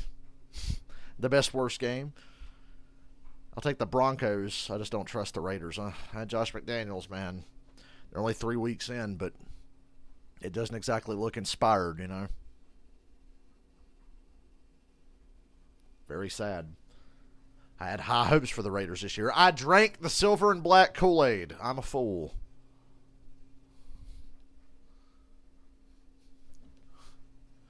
Hard to believe that Kansas City and Tampa Bay, one of those two teams, will have lost back-to-back games after today. That's another one that's hard to believe. Is the media going to start giving Justin Fields all the credit like they do Brady because Fields is fucking trash, but the Bears have a good shot at being 3-1? Or whatever the fuck. That's why I hate when people put over quarterback It's like they're the only player on the fucking team. It's like, oh, Justin Fields is 3-1. It's like, dude, he's played like ass. They're not going to be 3-1 because of him. They'll be 3-1 in spite of him if they can even beat the damn Giants. Giants, who after Monday night, I don't want to watch the rest of the year because they're just another team that's on the same level as the Bears. They're just as boring to watch and just as mid. I think it's a testament to everybody on the Bears except Justin Fields if this team manages to get to 3-1.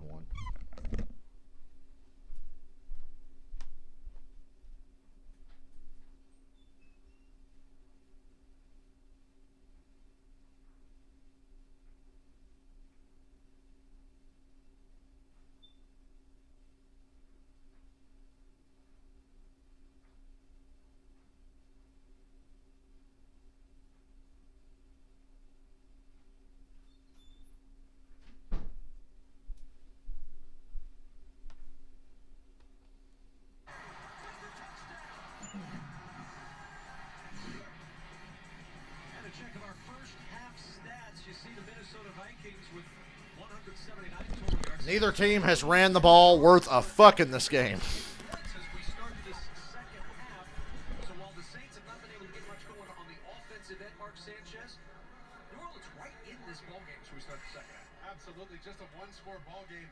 They gotta just get that nasty taste out of their mouth from that last drive before halftime. The fumble by Andy Dalton. You gotta flush that thing down the toilet like your goldfish in 4th grade, man. That thing's dead and gone. Give me a new half. Give me a new set of downs, and they gotta get points on this opening drive. They gotta mix in some runs. I need to see more Taysom Hill, but they gotta get it going. Moments ago, Jamie Erdahl caught up with Vikings head coach Kevin O'Connell. Coach, you sparked early, but what happened offensively as that half rolled on? Well, I think we just had some, they made a couple good plays, really good defense. They got us into some longer yardage situations. We're trying to get the run game going a little bit, but it's a heavy front up there. So Ooh, the wind's blowing in my window. Yes, bring the wind. I need air circulating in this motherfucker. It's kind of warm in here. Just got to execute. Got to play better in the second half. We know. Thank you, Coach. And ready to kick this one off. The New Orleans Saints will receive Deontay Hardy, the deep man for New Orleans.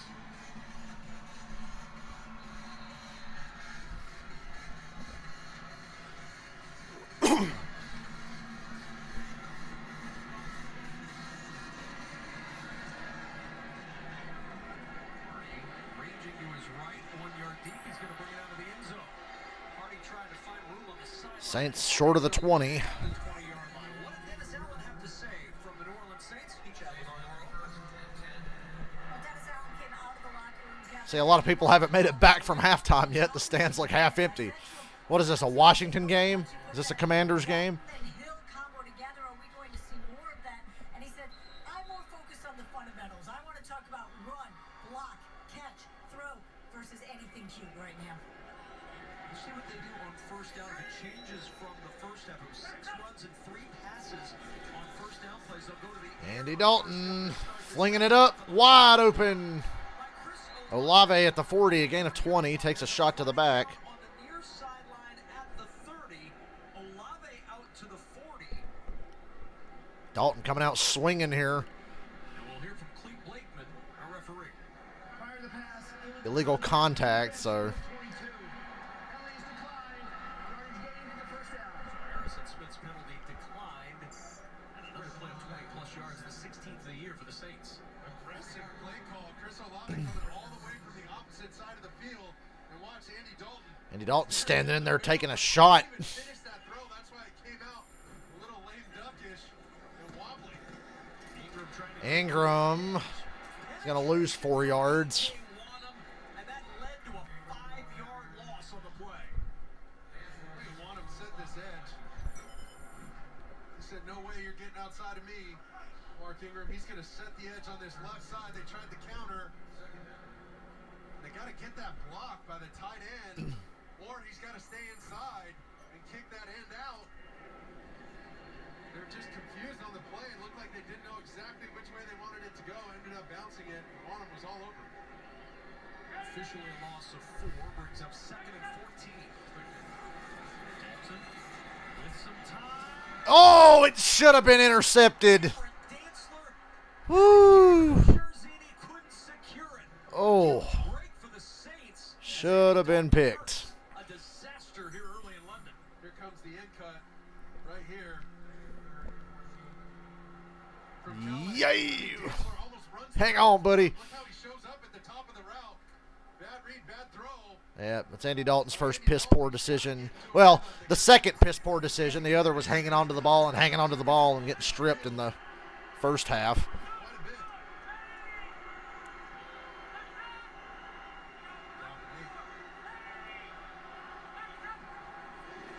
Three-man rush. Ingram makes one-man miss. Gets about 6 yards, but it's fourth down. Nothing for the Saints there. They're just lucky it wasn't going the other way. Well done by Andy Dalton on that. Just getting back on track, stealing a completion, understanding that he couldn't have another crucial mistake. You know, like right before halftime, the fumble, almost an interception early here. Just play the field position battle and back these Vikings up. Make their offense operate from the shadow of their own goalposts if they execute this punt properly.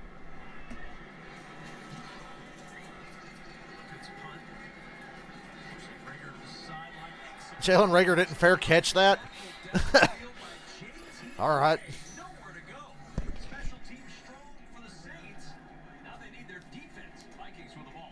The Saints are going to have to win the game purely on defense. No other way, and that's going to be asking a lot.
God almighty.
Oh, look, they're showing Mark Sanchez. And then he was your quarterback's coach during your time in Washington. Oh, I remember the Mark Sanchez era in Washington where they actually signed him over Colin Kaepernick. How'd that work out?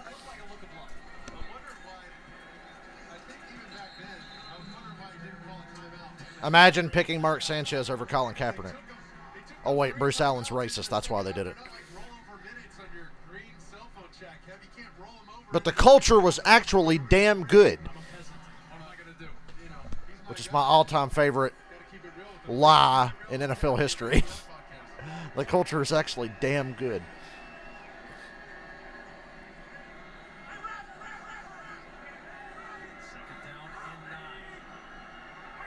And then we find out the culture is not actually damn good. Cousins going up the sideline. I don't know where that was going. Third down. Oh boy, it'll be a long second half with the way this one started. When he got to New Orleans, he said the goal was for the team to one day win because of the defense, not in spite of it. He told me that shift's been happening the last 3-4 years, but right now we want to be the spearhead. Why the fuck was my taskbar showing when I'm in full screen on my computer? I just now looked at. I bet it's been up there for like an hour and a half, and I never even noticed. With this drive, let's see if they can do it. Laura, thank you very much. It is 3rd down and 9. They'd love to see something get going here. Kirk Cousins, frantic. 3, 2, 1. Snap. Cousins gonna. Oh boy, have to throw it away. 3 and out. Like I said, it's gonna be a long second half. Well, Dennis Allen known for heating up the quarterback, especially on 3rd down, but they're only going to rush 4. They showed pressure with Tyrann Mathieu, but he stayed to cover the back. And look at Cam Jordan. I mean, when you get in those 3rd and long situations, 3rd and 9, those defensive ends are just going to pin their ears back, and it turns into a track meet. And they're trying to meet at the quarterback at about 8.5 yards deep. That's exactly what they did, flustering Kirk Cousins. First 3 and out of the day for the Vikings offense. Hardy at the 42. Good return for the Saints. Well, it would have been a little bit. Oh, ball's out. Ball's out. Ball is out. And the Vikings have it. Well, could have been a good return, but it ends up not being a good return. And the Vikings have the ball. Another turnover. Homeboy wouldn't go down. Got to know when the play's over. First of all, I think he made a horrible decision. Not just refusing to get down, but in where he went when he had the ball. Uh-oh. Nope, ball's coming out. Ball's coming loose. It's close, but the ball's coming loose.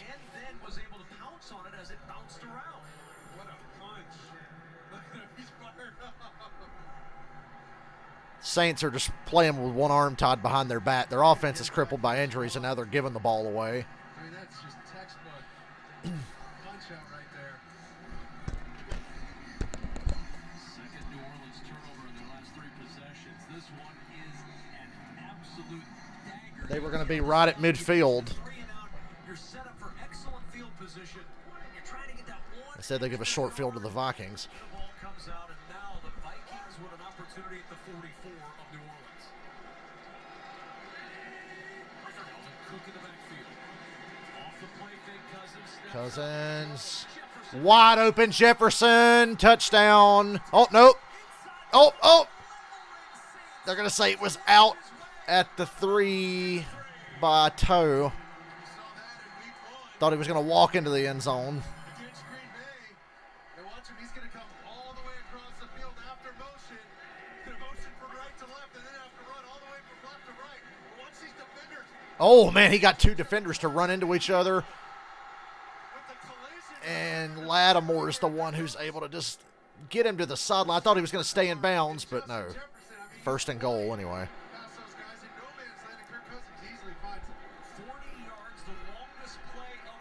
40-yard pass.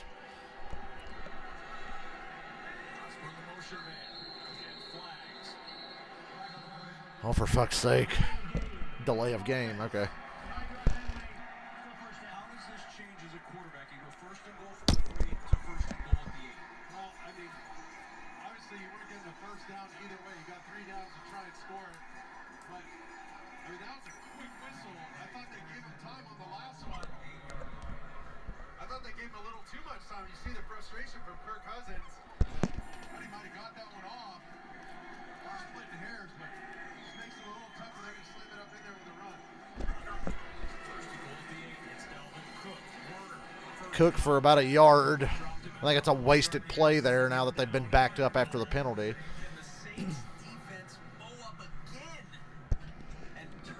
Like I said, they're going to have to win entirely on defense, and it was already asking a lot anyway. Now it's really asking a lot. But also, the guys like Werner, I mean, he's like a hybrid linebacker DB. He's more of a sideline-to-sideline type player, a coverage guy, but he's really showing up in this run game after running into a Debo that play before to give him the 40-yard completion. One on top. Oh, Cousins hit as he throws, but oh, in and out of the arms of Jefferson in the end zone. Incomplete. Well, you're going to see Kirk Cousins. He recognizes one-on-one out to his right. Boom. On the outside, Justin Jefferson on the post move. You see Kirk Cousins, he can't finish the throw. Watch right here. Oh. Yeah, Davenport right in his face. Yeah, Davenport's all up in his grill. He can't finish the throw, so he leaves it behind him, and Jefferson... 3rd and goal, just like that. They had him. They got the rare one-on-one down in tight. Missed up. 3rd and goal. Cousins looking. Throws it short. Thielen down short of the 5. It's 4th down. I kick the field goal, go up by 2 scores. To the red zone for the Vikings today, and the 3rd that looks like it's going to end in a field goal. Jefferson frustrated. He's behind here. Look at Lattimore making the play up top, out in the flat. But Justin Jefferson was right behind him. He was frustrated. Crazy start to the second half. The back corner. So a 24-yard try for Greg Joseph. 2 for 2 today. No kidding. Doing themselves any favors, man. 16-7. The Vikings up by 2 scores now. 16-7. Vikings get 3 from the turnover. Justin Jefferson showing a little love in London. Lord have mercy.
It's looking a lot like the Tampa Bay game for the Saints. Defense is keeping them in it, but they're going to come up short. He's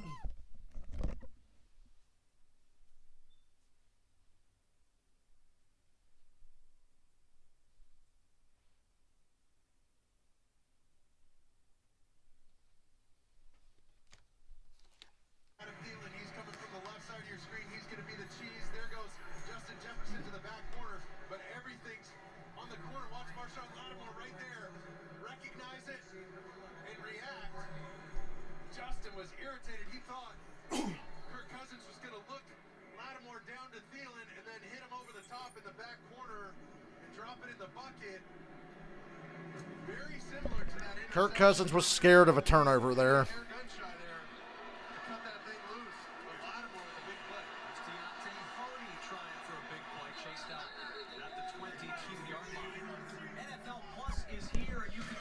Cousins played it safe, but they got points off of it anyway. Don't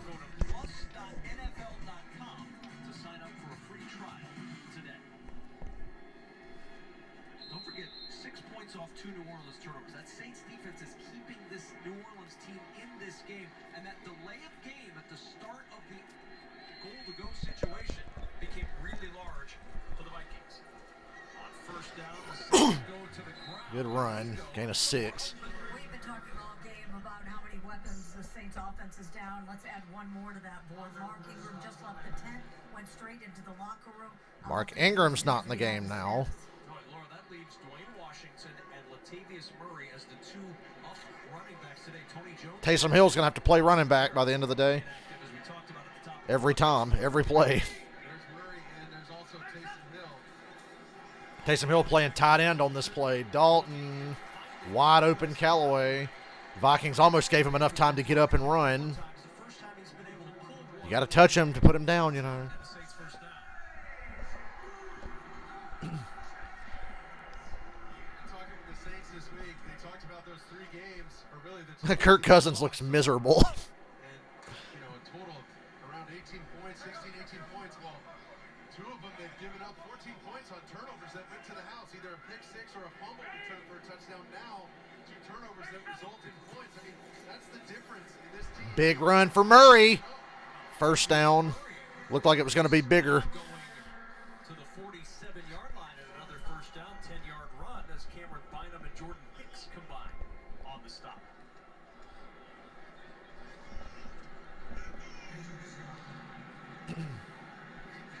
House today at Tottenham Hotspur Stadium. It is so fun to come to London and see so many NFL fans of all the teams represented today. Murray cuts back. He went to the outside, cut back, gets about 6 yards. Let's go downstairs to Jamie A little bit of a running game now. A bit in that Vikings wide receiver group right now. Kirk Cousins has just come and planted himself next to these guys. I think he just wanted the wholesale frustration level to come down a little bit. KJ Osborne yelled out in frustration. We saw Justin Jefferson. Adam Thielen is banged up a little bit. He's got a wrap on his right calf right now that they're working on. No catches today for KJ Osborne. He's been absent. Dalton will go to the air. Over the middle. Oh!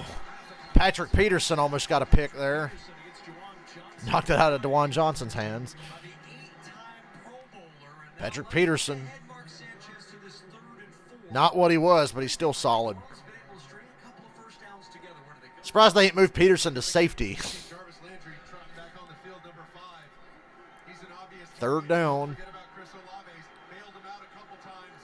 NFL Network's doing a terrible job of showing who's on the field at any point. Like I'm having to look for guys. Because I was looking for Hill. He's not in the game.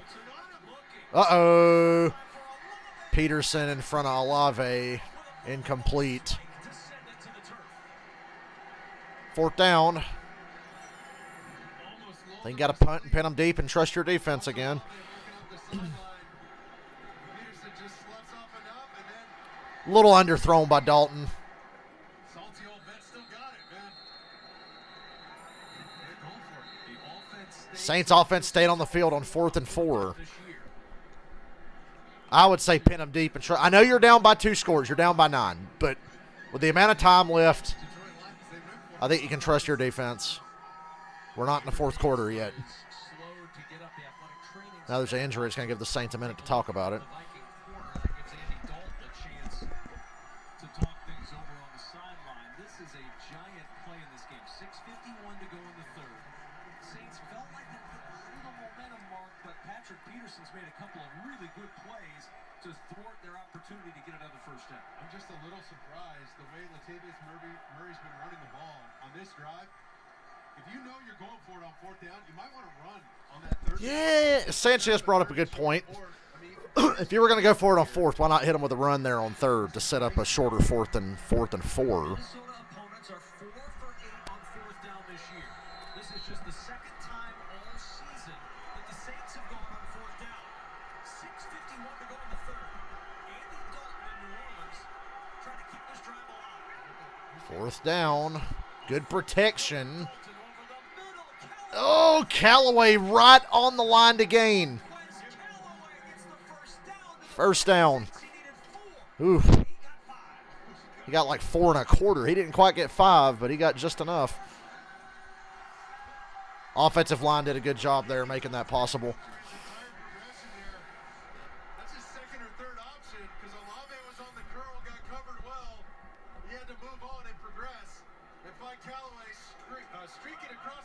running away from Patrick Peterson. Taysom Hill, the quarterback now. He's just going to keep it and run into a wall and get tackled for a loss. Anytime the Saints get a big momentum shift, it's like, Taysom Hill time, baby. Can't say enough about this Vikings defense. Guys like Dalvin Thompson, Jordan Hicks, Zadarius Smith, Shannon Sullivan, Jonathan Bullard, all free agent acquisitions. These guys had to form a bond quickly and manage this thing, start to gel, become a family, transcend football, and they're starting to do it. False start or delay. Enough already. Second time Calvin Throckmorton's been called for the wrong thing in this game. He backs up 5, and it's 2nd and 16 now for the New Orleans Saints. An offense that in the first 3 quarters this year has only scored 2 touchdowns. One of them today. They have struggled. Points, you have to get them here. Frantically in the fourth quarter for most of A field goal's still okay at this point in the game. Dalton going for it all. He's got Callaway. What a catch. 1st and goal. Holy hell. I didn't react that big because I wasn't sure that he got his feet in or was going to be able to, but he did. There I was saying play conservative, and the red rifle fires one off. Defender played that very poorly, and it is a catch. Callaway's been money on this drive. I look for him again here. They're giving him a big cushion over here. Dalton looks to the other way. Juwan Johnson for 3. Watch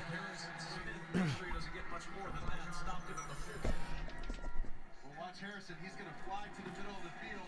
He knows it's one-on-one. You see him get the quick stunner move. He's slightly underthrown. Vikings fans will tell you their team never makes it easy.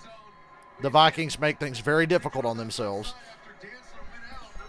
They're in the act. They're in the process of doing it again, just like last week. They run it. Dalton keeps it. Dalton down at the 1. He almost scored. Hunter got him down at the 1. And I made the joke earlier about Cousins running the same play, but they give it to the running back and Cousins takes off running like he had it. It's like nobody's going to believe you had it. They almost didn't believe Dalton had it. That's a Taysom Hill play call, but they ran it with Andy Dalton. They're at the 1-yard line on 3rd down now.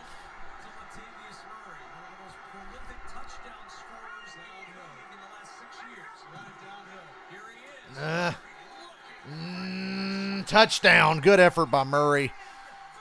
It took a lot.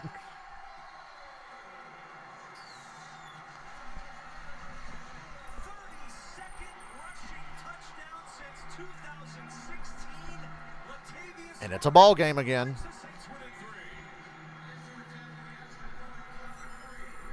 just going to see double teams across the board. Everybody, man for man, and just run it downhill. One of those red phone booths getting to a street fight. You know what I'm talking about, Kev? From practice squad to the end zone. American tackle football, man. Hand it to the big fella, let him punch it in. I indeed do not know what it means to get into a street fight, Mark Sanchez. 16-14. Saints are in it, and their defense is playing well enough to where you believe they can stay in it now.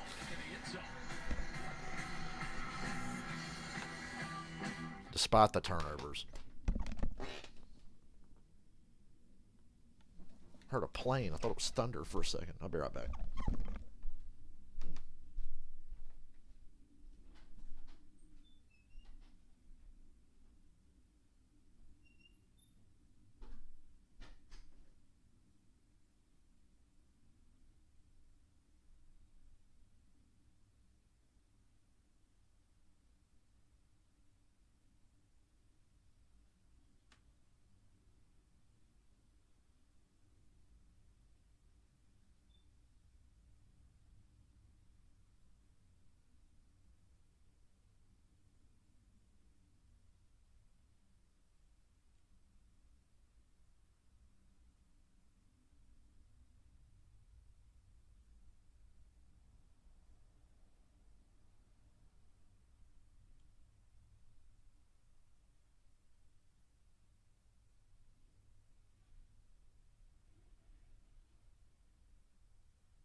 This game's had a lot of lulls in it that made me question why I would get up and stream this, but right now, yeah, I'm glad I'm streaming it.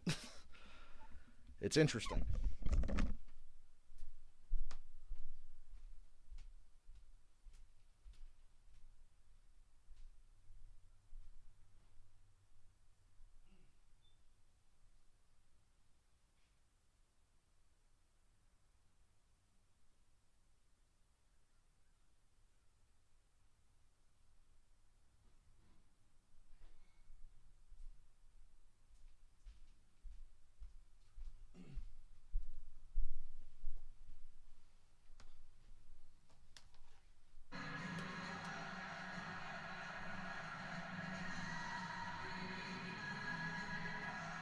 Why are they playing Sweet Caroline?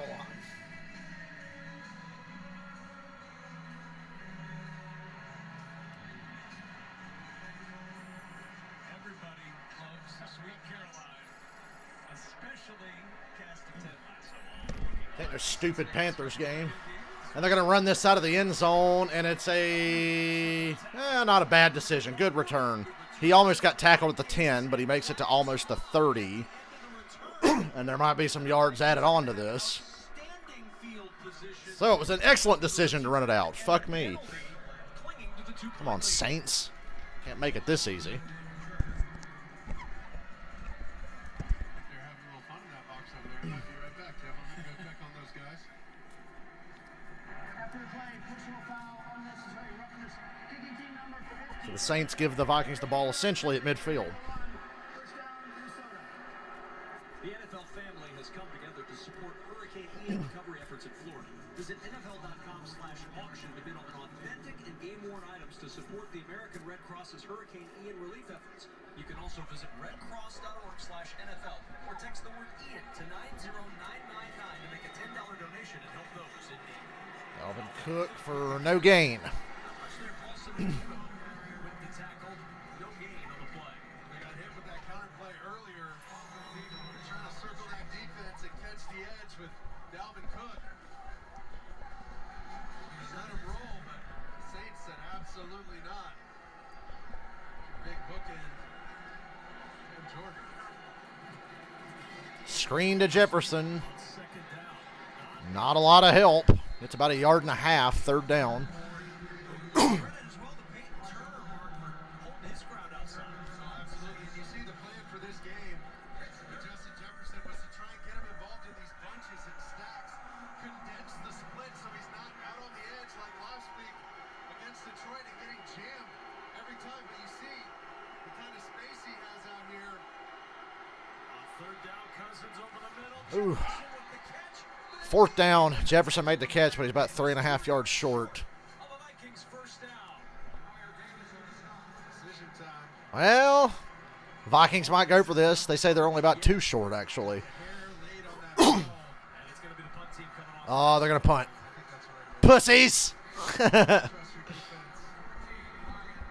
Don't back down now. with his decision.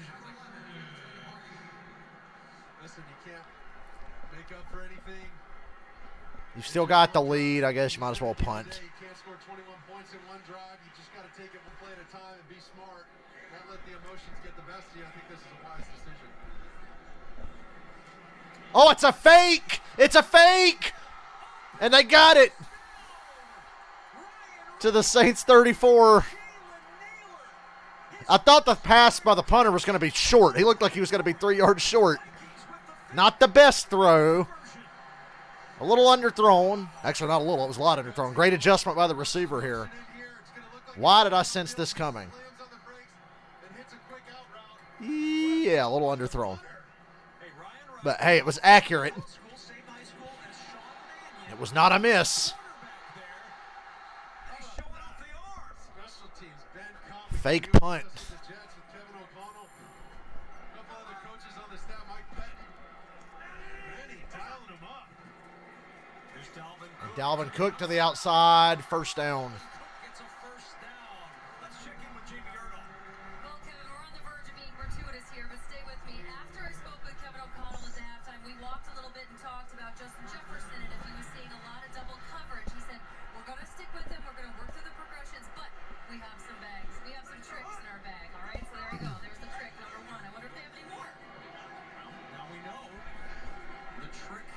is to use the former high school quarterback. The punter, Cousins. Look out! Cousins gets leveled. Incomplete. He looked up and Cam Jordan was right there. Now here's the other thing. No receiver was anywhere. Uh-oh, yeah, there was no receiver over there. Is this going to be intentional? In the pocket, and I don't think there was a receiver there. And there's the flag, intentional grounding. So it's effectively a sack. Intentional grounding, offense number 8. Comes with a loss of down, brings up second down. Well, watch this. Watch Cam Jordan. Mike Pereira is our rules analyst in Los Angeles. Well, the replay will tell us everything. Yeah, nobody there. You gotta look to see, is he under pressure? That's the one thing. Certain he is. Now he throws it over the head, but well over the head of Thielen. So yeah, that's intentional grounding. He thought he ditched it in the same spot, too far away from the eligible receiver. But how about Cam Jordan? Looked like he's trying to find the baby in the king and Mardi Gras, trying to figure out what the heck's going on back there. And then he sees Kirk Cousins with the ball. 4 penalties today for the Vikings, all on offense. False start. So you get intentional grounding and a false start, and now you're out of field goal range.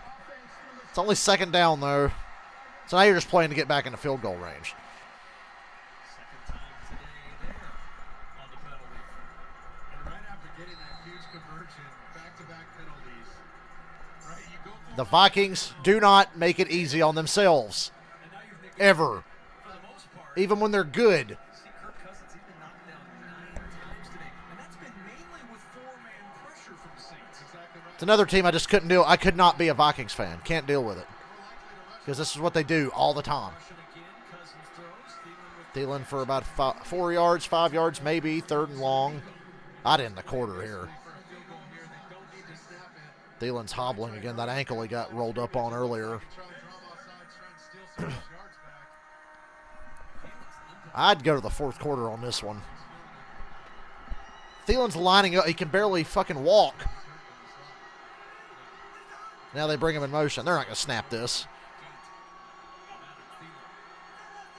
They're not snapping this. Cousins voice crack count number 3. Fourth quarter. It's only 16-14. Good ball game. The international series off to an outstanding start through 3 quarters. Happy for the London crowd that it was not a blowout.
I'm entertained, I can say that much.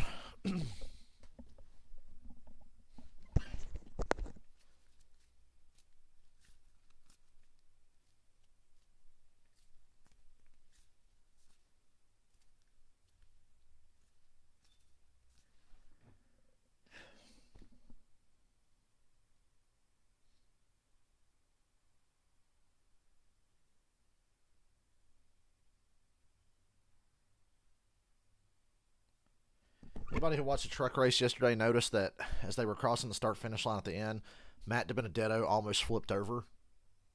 So he almost won a race upside down, but the truck stayed on its wheels. The weight shifted and the truck looked like it wanted to come over. I didn't notice that till I saw a replay a little while ago.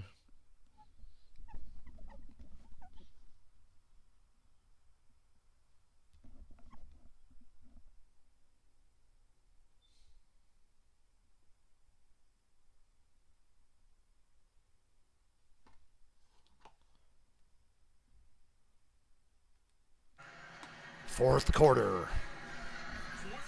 3rd and 20. Vikings can eke a field goal out of this. It would take a lot to get the first down. These two NFC foes, Kirk Cousins and the Vikings, with a 3rd and 21 as we start the quarter. Draw. To the outside. Gets them into makeable field goal range. 28-yard line by P.J. Williams. You mentioned it on 2nd down, though. Looked like they were playing for an opportunity to kick, and on comes Greg Joseph for that field goal try. Exactly right. Just extend this lead by 3 more points. Kicking a lot of field goals today. That punt team recovered a fumble and then converted on a fake. All for almost not, and Minnesota unable to capitalize on huge plays by their special teams. 46-yard try for Joseph. He missed from 56 twice last Right week. down the middle. This week, 19-14. And right back to commercial we go, for fuck's sake. Jesus.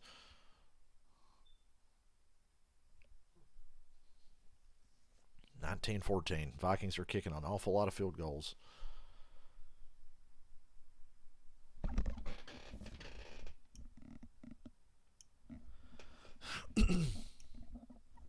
Chris was here. I tell him to make 27 fake YouTube accounts so I can at least get to 900 subscribers. And then we'd have 100 to go.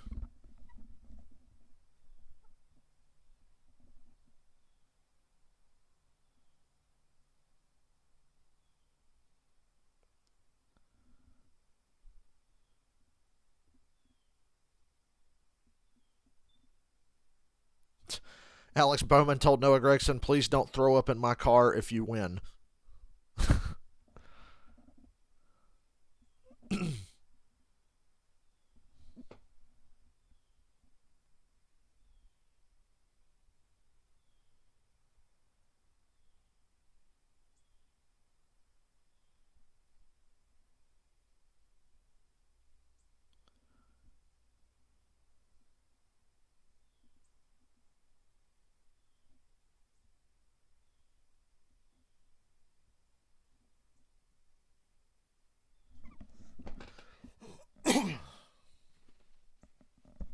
The Dalton Cousins showdown is still got a lot to do to live up to the last time they faced off in London.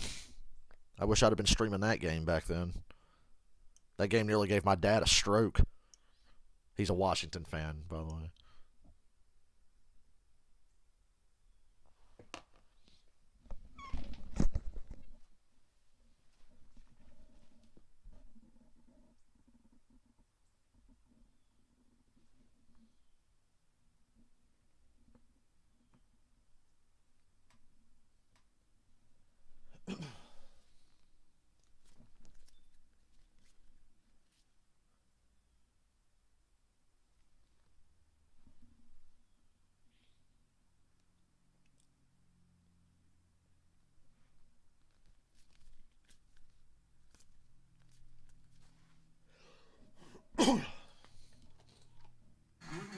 London fans are like, this is bullshit. Why aren't the Jaguars playing here? Vikings with a 5-point lead, 19-14, one-score game with 14-14 to play in the fourth quarter. 19-14.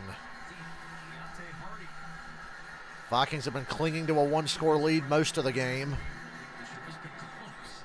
And we've got another one brewing here as this will go through the end zone for the touchback. Well, guess what?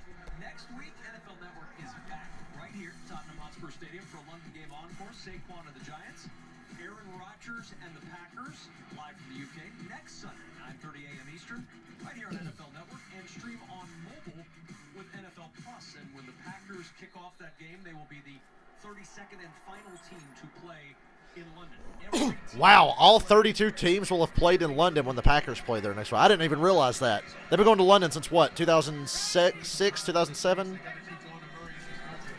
I didn't realize all 32 had played there now.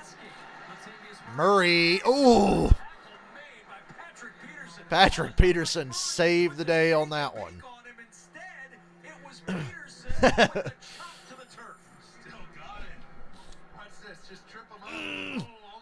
Got a hold of the foot, and Murray took a hard fall. Shoestring tackle.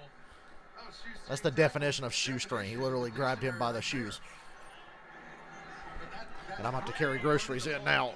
God damn it. Right in the middle of this fucking drive. Murray with a nice run. I'll be right back. I might miss something. To the 39-yard line. So in the fourth quarter, usually because of where they are on the scoreboard. God damn it, I'll watch one more play. Hurry up and snap the ball, fuckers. Lead on that run at all in the fourth this year. That's exactly right. Dennis Allen talked about chasing points. But shoot, let's talk about Doug Marrone and this offensive line. I mean, I'm going to miss something big, right? So I got to watch one more.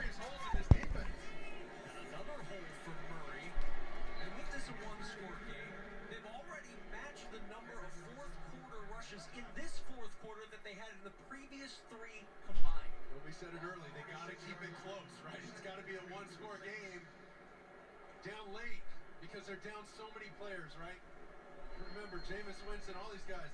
I mean, Ingram's back in the game. They thought we lost him, and here goes Taysom Hill. This is what we got to see from this rushing attack. Taysom Hill, 2nd and 3. He's going to run it. He's run it every time he's had it today. What are you doing?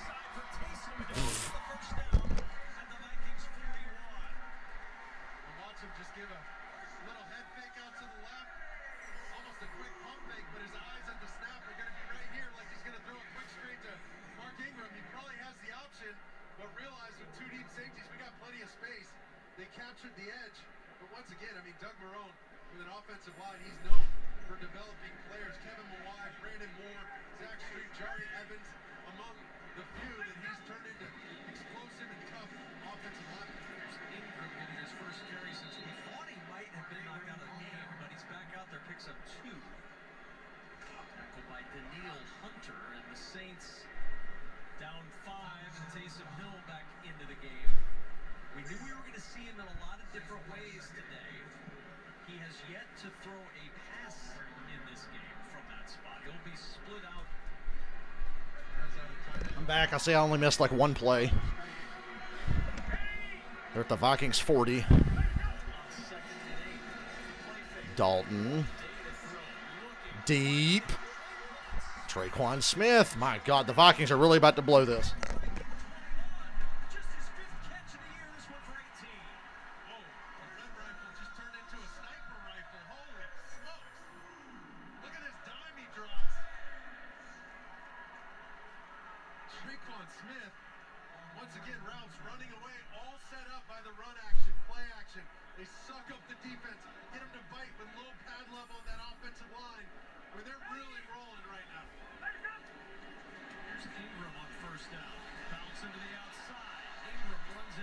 Who starts the contact, Cameron Bynum finishes it off, but he picks up 8. Hunter had a chance at him after about a 2-yard pickup, but he slipped through. Can't afford any mistakes in this situation. Got to be incredibly smart. Cut any of these throws loose for Andy Dalton, but he looks like he's in a groove. He's shaking off any kind of jitters. They let the Red Rifle get in a rhythm, y'all. They let him get in a rhythm.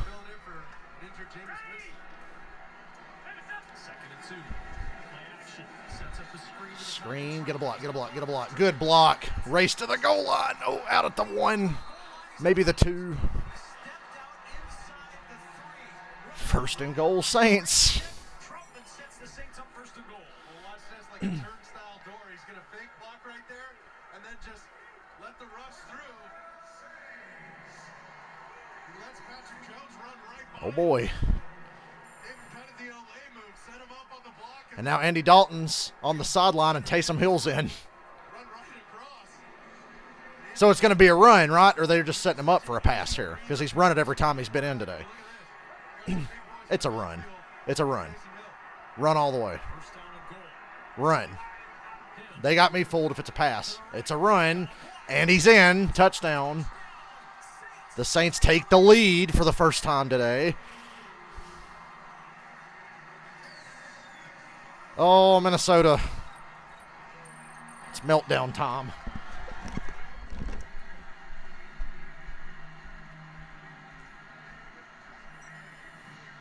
Check out this. He's just going to give a quick hit move and take off and follow these pullers to pay dirt inside. Throckmorton getting out in front, leading the charge. On the pull there, filling in for the injured Anders Pete. Here comes a two-point play. Get ready for some sort of move. Saints are going to go for two. Wouldn't be shocked if they try to get him on the run. I like it. You've come this far. Play action. Oh, wide open. Oh, my God. Jarvis Landry's wide open. Throw it to him. Whoo. How did you not see that sooner? They're lucky.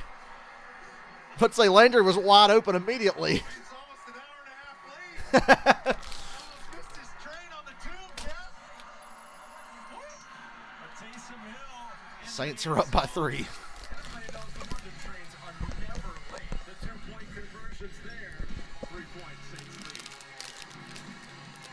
Unbelievable that this has happened.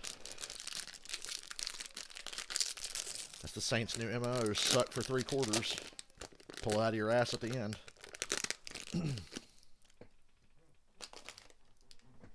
Gotta hand it to them.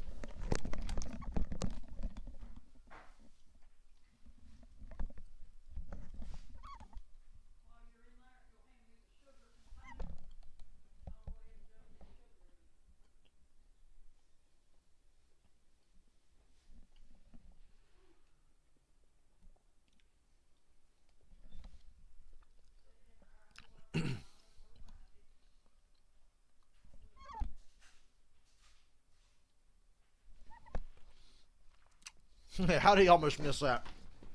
Like, even Mark Sanchez could see it, and he sucks. It's like, bro.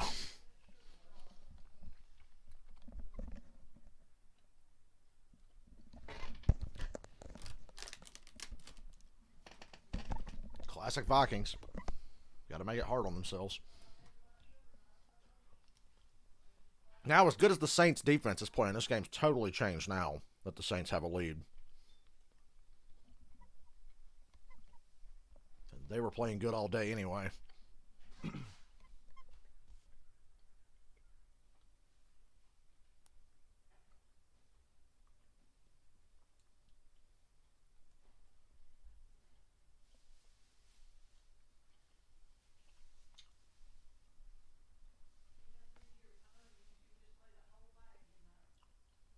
Taysom Hill has run it every time he's touched the ball, and they still can't stop it.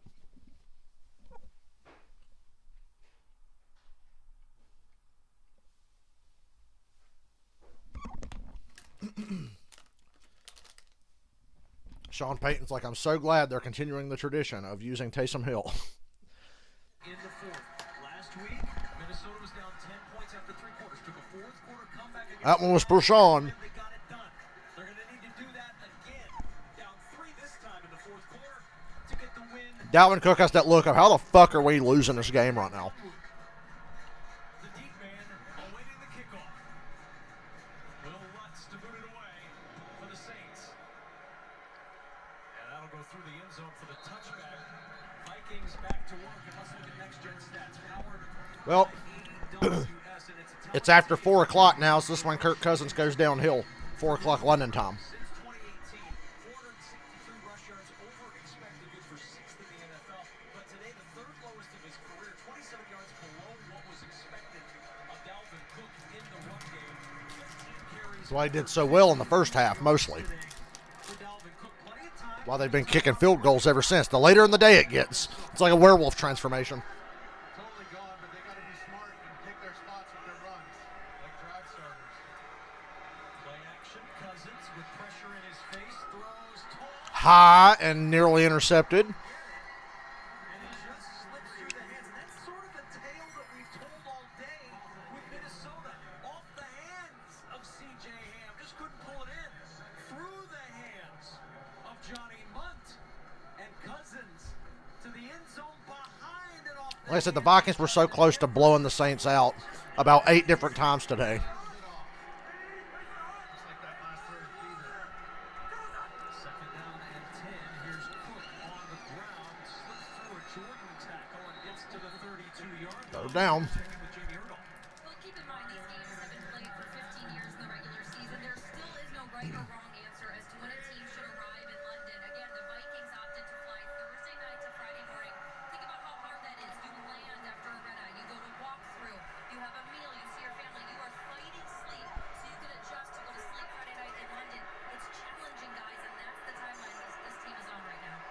Vikings are 4 for 12 on third down.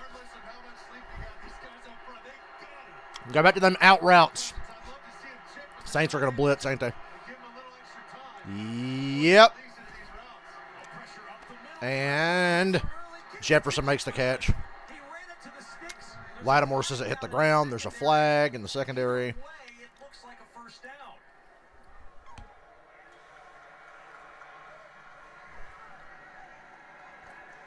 Madison had a huge pickup, and Kirk Cousins. Cameron. Matt Ryan's been to 2.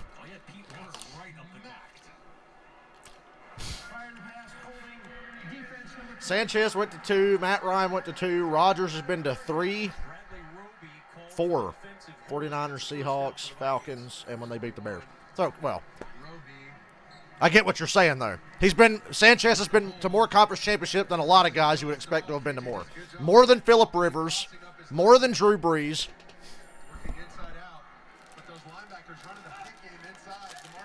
Or the same as Drew Brees, I guess. Well executed and got another shot on Kirk Cousins. They got to protect him to keep him upright. Oh, Cousins goes down. The Saints are dialing up the pressure now.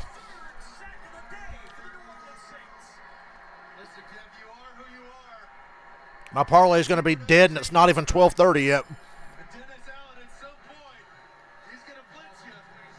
Look at them cross-dogging again. They basically did it on the last play on that crucial third down. Fun fact, if I blitz in Madden, that's what I usually do, but I usually use one of the blitzers and stay in coverage. They were pre-snap, and that puts so much stress on the offensive line and halfbacks when you're in play action. It was a perfect time to call it. Well executed by those stud linebackers. 2 sacks in the first 3 sacks. Oh, AFC Championship. Yeah, you're right about that.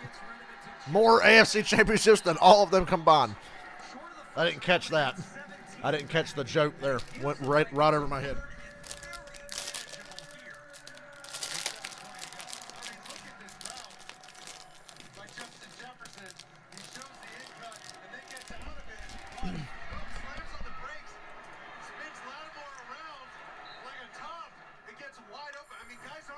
Third and 4. These are tight windows you're throwing in, so if you get a lollipop wide open guy in the flat, you got to hit it, and Kirk Cousins did it. I like the play call, and it works. Somebody actually called it this time.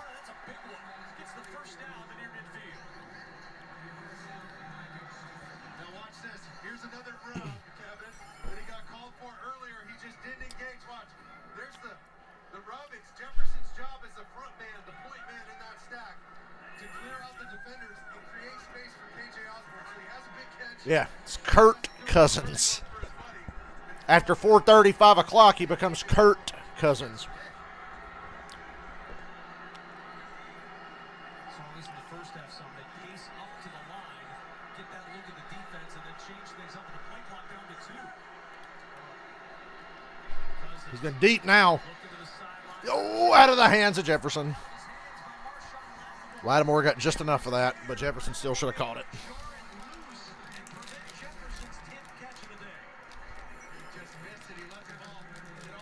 Ooh, child. This matchup has been huge all day. 23 on 18. He's right in his hip pocket. Nah, that should have been a catch. Should have caught that. Ball get past his eyes. You see that, Kev? You like to get up and snag that thing with 2 hands. Like your hands are in handcuffs right there. Snag the point of that football. We're down to 6:14 to go. Dalvin Cook gets nothing. It's 3rd and 10. Wants to be the complete defensive end. He told us that. I'm here to stop the run. Well, stop the run. Oh, my goodness. Oh, man.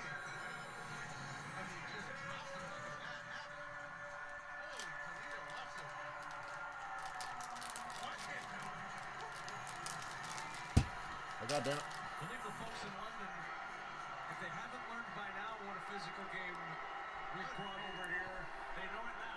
And that's that physical brand. You got to do everything you can to get this. You got to take a chance here, Kurt.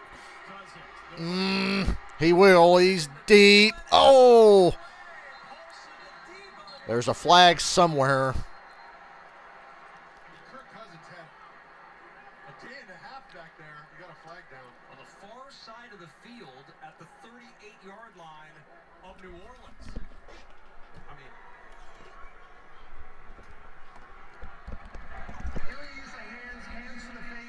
Hands to the face on the Saints.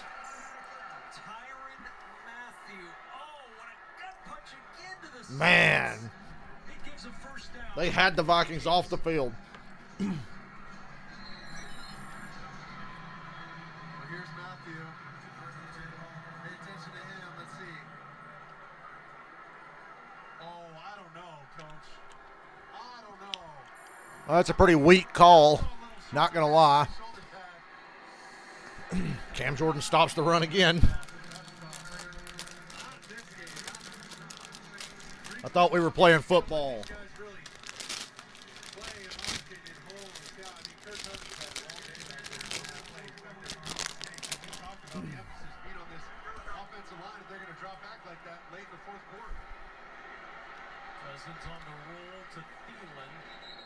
Third down. To the 43-yard or 44-yard line. Let's take one more look at that penalty that gave the Vikings a new set of downs. Well, here it is on the left side.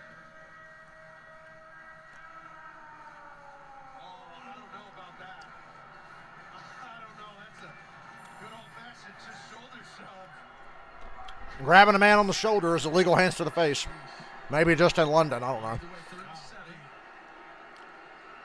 Oh, well, fuck the Saints, I guess. 3-point Saints lead. Madison motioning into the backfield. They're ready for some crossers. They're getting man-to-man. Four-man rush again. Cousins got all damn day. That's interference. That's pass interference. That's obviously pass interference by Lattimore. You could see that from space.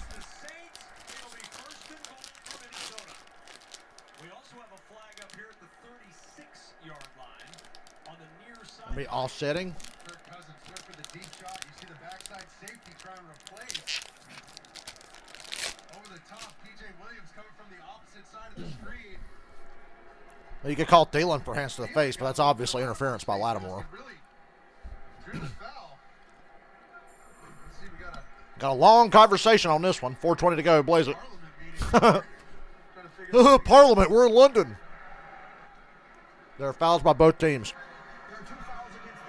Oh, both on the Saints. First and goal, Vikings.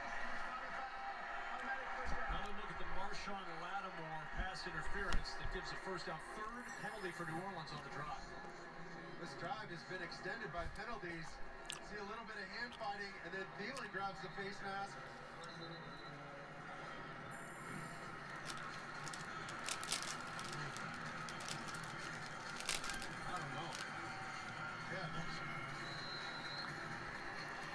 Maybe it should have been offsetting penalties.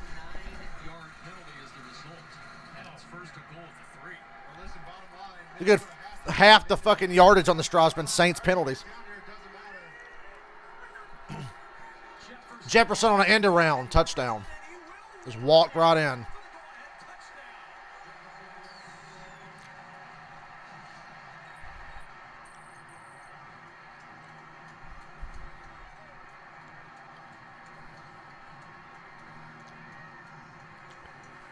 My pass interference was the kill. The hands to the face was bullshit. So that really should have never happened. Kirk's just going to hand it, time up this motion perfectly. Boom, hand it. They don't even have to block the end. And for the first time in ages, the Vikings find the end zone. They just let him run free and expect Justin Jefferson to turn that corner and beat him. Joseph's extra point. Extra point. No good. So now, if the Saints get a field goal, they can just tie it again. Even Kevin O'Connell's laughing at that. The 39-yard pass interference penalty set him up. Justin Jefferson walked it in, but the missed extra point keeps it a 3-point game. Oh, the crucial missed extra point. Something really funny happened today upstairs with the Saints. Hey, y'all think this is a Shut up. Oh, wait, Alice Cooper's in this commercial. I've seen this commercial. Alice Cooper's really funny during that. I love when Alice gets the national attention that he actually deserves, that he never gets anymore. How many people can say they're in their prime in their 70s like Alice can? He's still one of the best I've ever seen live, and I've seen him repeatedly since he turned 70. Voice is still golden.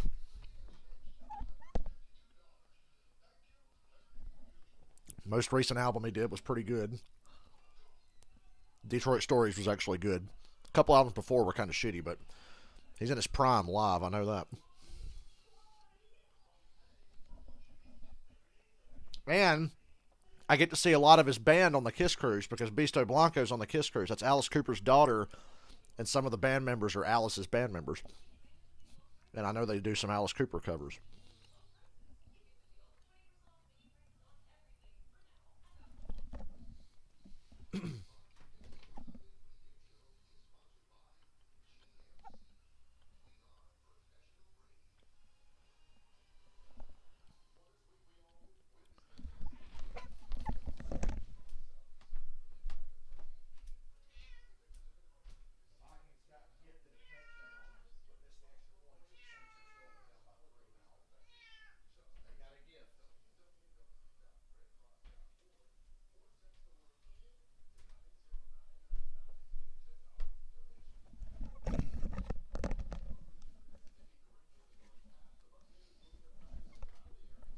Dylan, do you know how much Sling is? I'm not going to buy it anytime soon, but how much does your mom pay for this? Presented by Sirius XM. Third and goal. They set it up for Madison. Breaks two tackles and weaves into the end zone. Brilliant for Alexander Madison. I love the missed extra point just sets this up for overtime, right? Cousins and Dalton are going to tie again.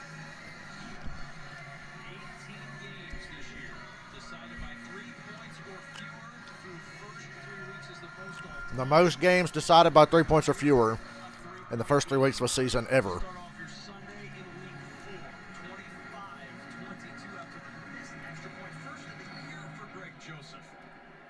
What a time to miss your first extra point.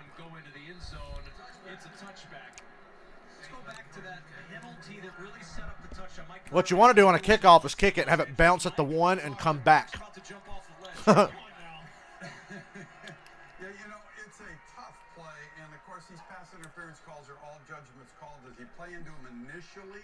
Michael, that's not bad.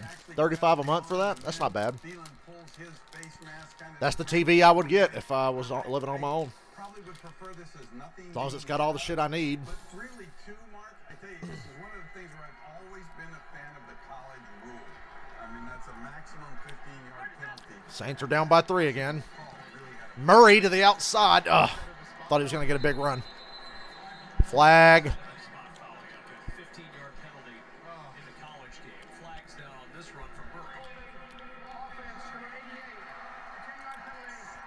Referee's letting it fly now in the last 5 minutes. That's what you want. He was your motion man. He got stuck out on the edge. Fighting with Daniil Hunter. First and 20. Right side of the line. Well, listen, Saints defense, I mean, just got annihilated by penalties. That last drive, it gave the Vikings a chance, but they did sneak away with a missed PAT. Now they got a chance. Damn. What a throw. 15 yards on the money. They fucked up. Andy Dalton's flashing it back to 2011 now. He's 2015 Andy Dalton now.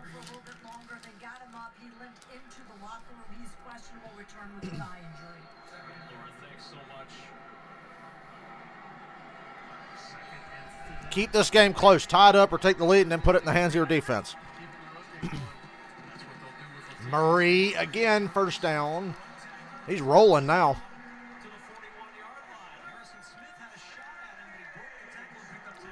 one of those backs that'll wear you down. Look at him, high cut, high runner.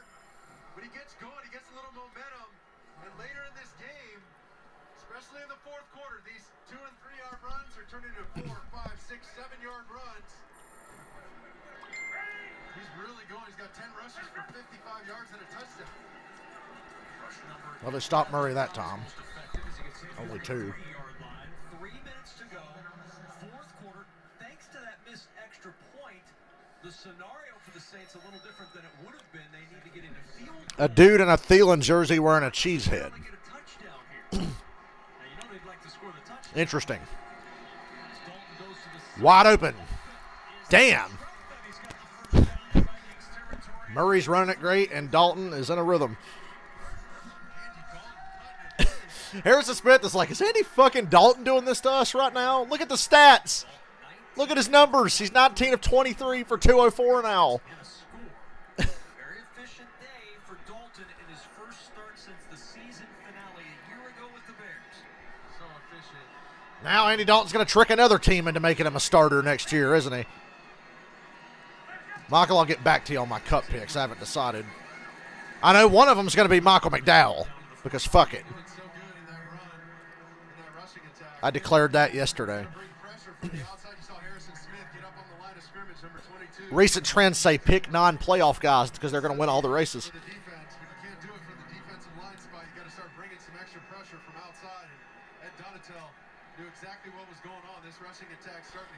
They can go to the 2-minute warning without running another play.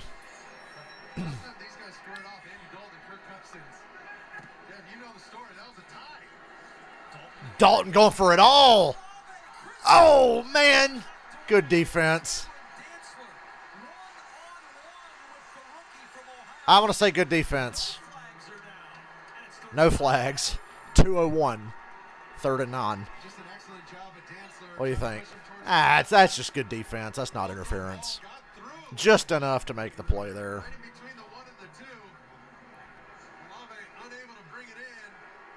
Ooh. Thought they had it.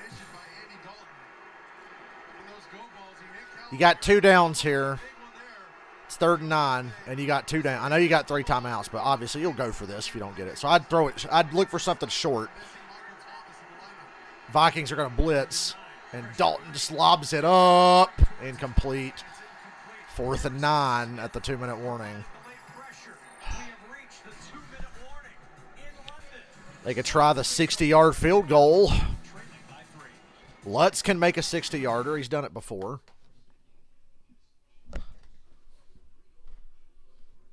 He can make a 60-yarder.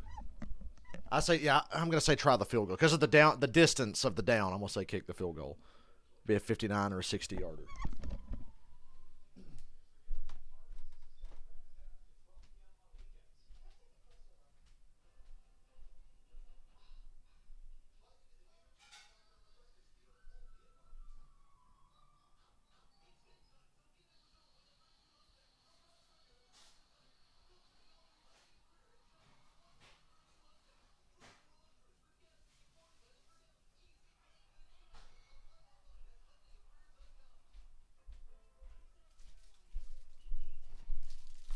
Getting tense.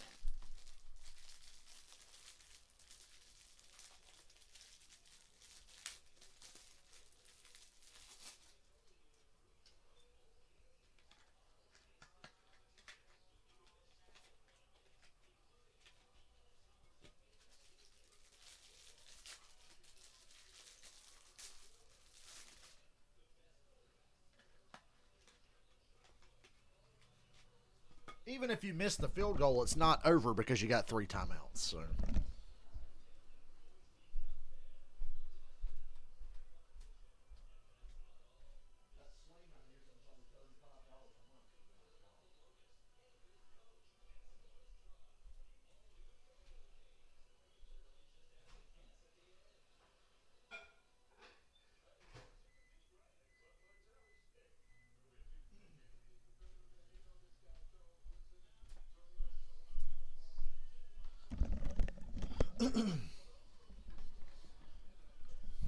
Lutz has a whole commercial break to think about this kick.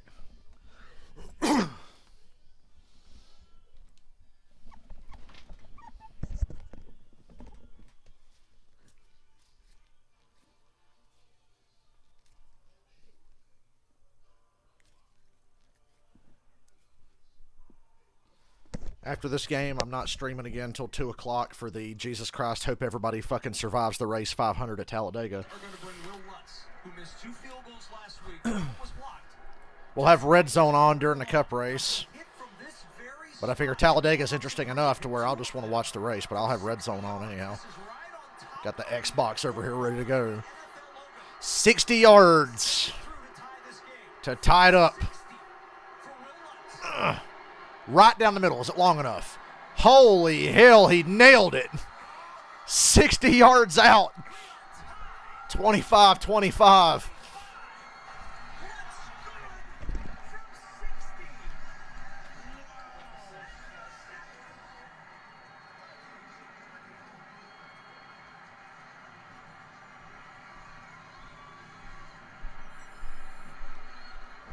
He drilled that.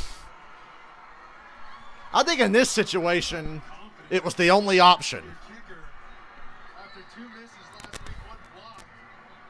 If it was 4th and 4 or less, maybe you go for it, but 4th and 9, just kick it. You got 3 timeouts, it won't be over anyway. And they nail it.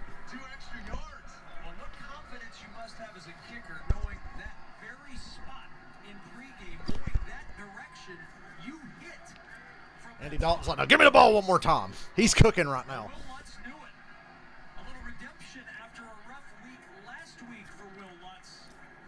The 60-yarder goes through, and we're tied at 25 with 1:51 to go. And nothing fans in London love more than kicks. They absolutely love the kicking game, and they really love that. The second longest Saints kick in history. He tied Morton Anderson, who hit from 60 back in 1991. Tom Dempsey, of course, with the longest. And once again, if I'm a Vikings fan, I'm bashing my head against the wall. Don't run that out. You fool! Didn't even get to the 20. Will I stream GTA? I'll stream GTA sometime soon. Maybe this week. I get tired after some work days, but I'd like to get back to streaming it. I need to. Been lazy. Doing other things. But since you asked for it, I promise. Got to continue GTA 5 in first person, which has been really fun, but I haven't played it in a few weeks. Minute and 45 and 3 timeouts. So I trust the Saints defense to make something happen here if they can stop getting penalized. They're going to come out running it here. And it's a good one. It's a real good one, and he's out of bounds. That was too good of a run. They can't allow that. You cannot allow a run like that in this situation. It's Cook's best play of the day.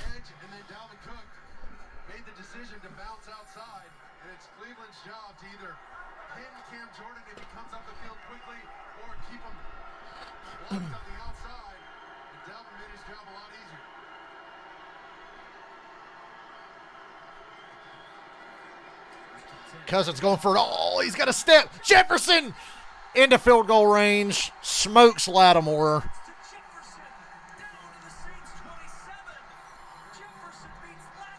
Now, if you're the Saints, you got to start thinking about timeouts here.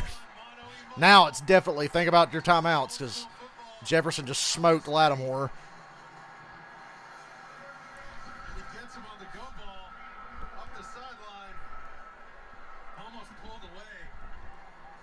But their kicker did just miss an extra point, so bear that in mind. Bradbury, the whole crew giving Justin Jefferson some love. He had to get rid of that ball quickly. He had some pressure coming from that nickel spot off the edge. 1:24 to go. Ball at the 29-yard line. Another big play. Why'd the clock stop? He was down in bounds, wasn't he? Did somebody take a timeout? The Saints did. But it's not showing on the NFL Network. Saints take another timeout, so that's their second timeout.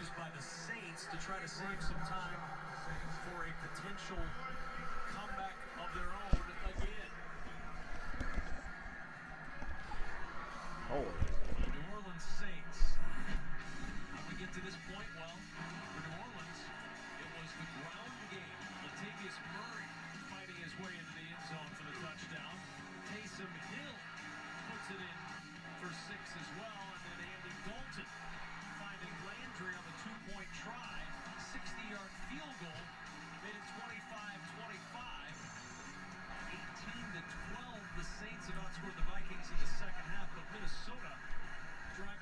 they hope will be a game winner of their own.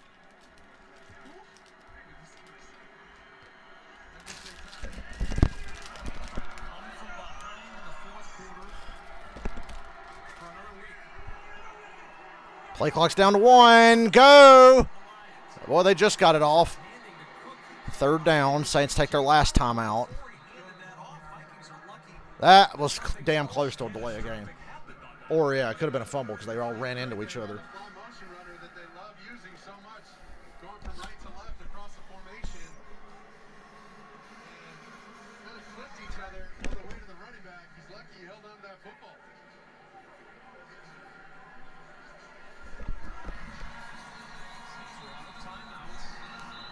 Remember, Minnesota missed an extra point earlier, or we would see a very different scenario unfolding. This doesn't. Of course, we would see the Saints choose perhaps to do something different. Now, here's where it's up to the Vikings. Do you want to do something stupid and risk an incompletion and save them time on the other side, or you just straight up run it here and go for the field? I say you just run it and go for the field goal. You just run it here. You can run the clock down. They go end around again, and it's a loss of a yard, but it's still a makeable field goal. So if the Saints will get the ball, but they won't have much time at all. Greg Joseph a chance to kick a potential game-winning field goal. Now, he's made 4 field goals today. He's never made more in NFL or in college than 4 in any one game.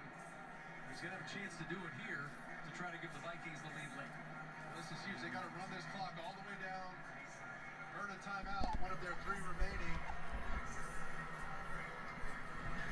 The 48, 49-yard field goal. There's the timeout from Kevin O'Connell. 29 seconds. And the kickoff. Saints are looking for some desperation type throws at the end, but this makes sense. This is very Saints blocked a 60-plus yarder against the Falcons in week 1, for what it's worth. This one's under 50. It's 47 yards, they say. a huge day for the Vikings special teams. This could seal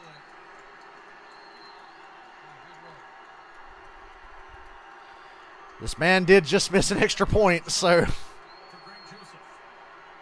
Good snap. Good hold. The kick by Joseph. right through. It's good. 28-25 with 24 seconds.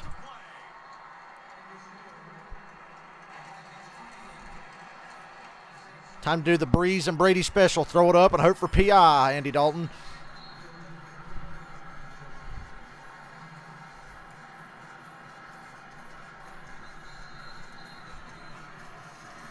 Good operation all the way around. And for Greg Joseph, a career-high 5th made field goal.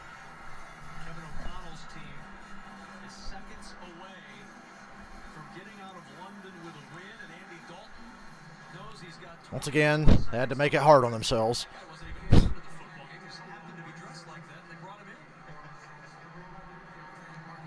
Be ready for a squib kick here. This is pretty win either way, man. Yeah, I'm not going to kick this deep. I'm going to kick it and make them have to return it to get some time off the clock. To this game, but those penalties are going to haunt the Saints. There's an argument on both sides of those penalties. You remember the Falcons with the worst squib kick of all time at the end of their playoff game with Seattle in 2012? Well, they kicked it deep. On 6 of their last 7 possessions, 5 of those were field 24 seconds, no timeouts. We know 60 is the range. Just get to like the 42. to get a field goal chance for Lutz. About the 48-yard line. Yeah, or excuse me, Or 42-yard line. 48 would be aggressive. 42.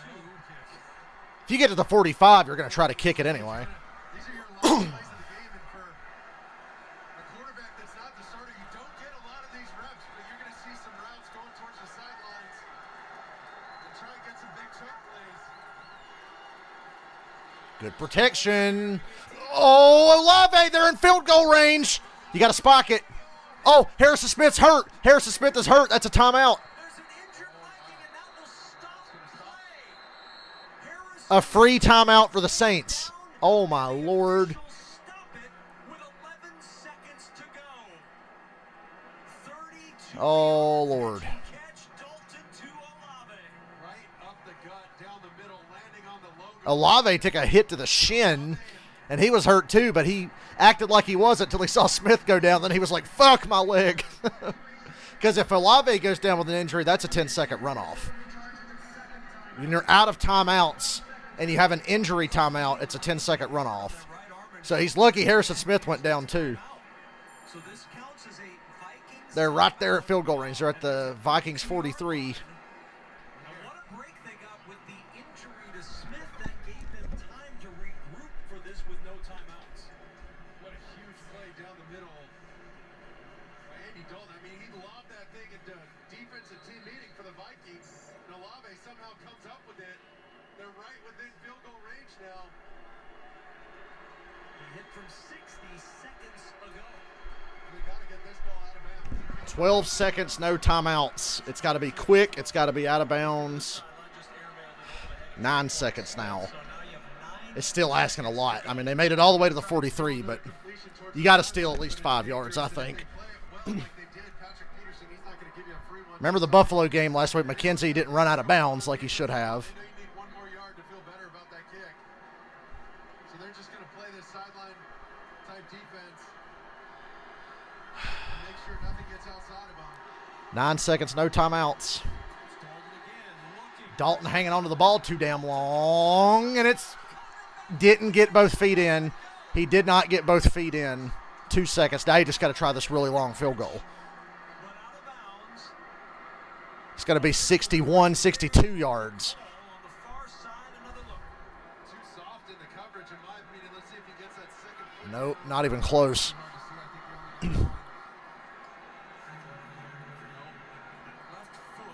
It's incomplete. It's going to come down to a 62-yard kick.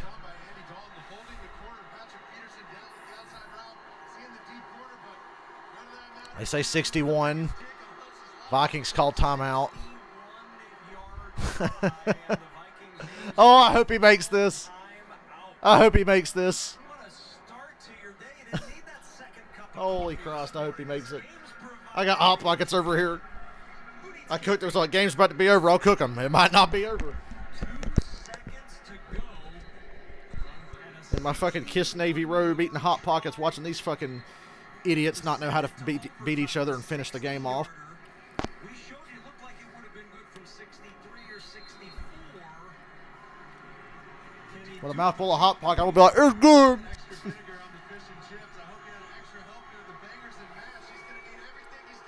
Bangers and mash. Thank you, Mark Sanchez. 61. It's right down the middle. It's right down the middle. Oh, it bounced out. It hit the uprights and double doinked. Vikings win. You gotta be kidding me.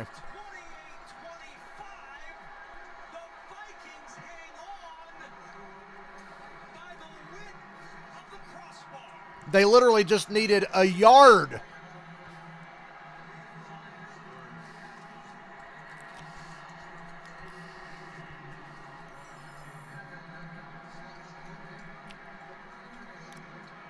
It double doinked. It was like the end of Happy Gilmore.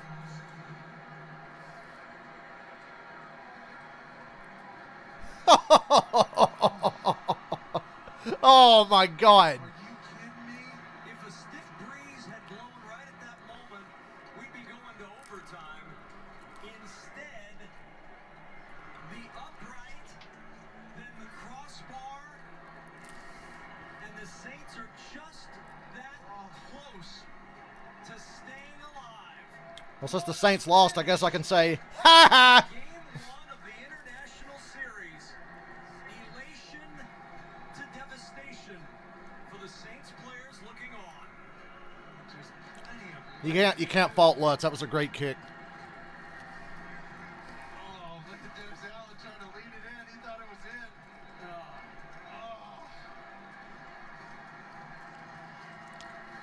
And Kirk Cousins says, oh yeah. Yep.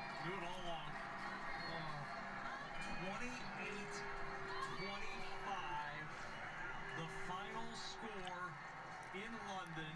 Of course, Jameis thought it was a good kick. Jameis Winston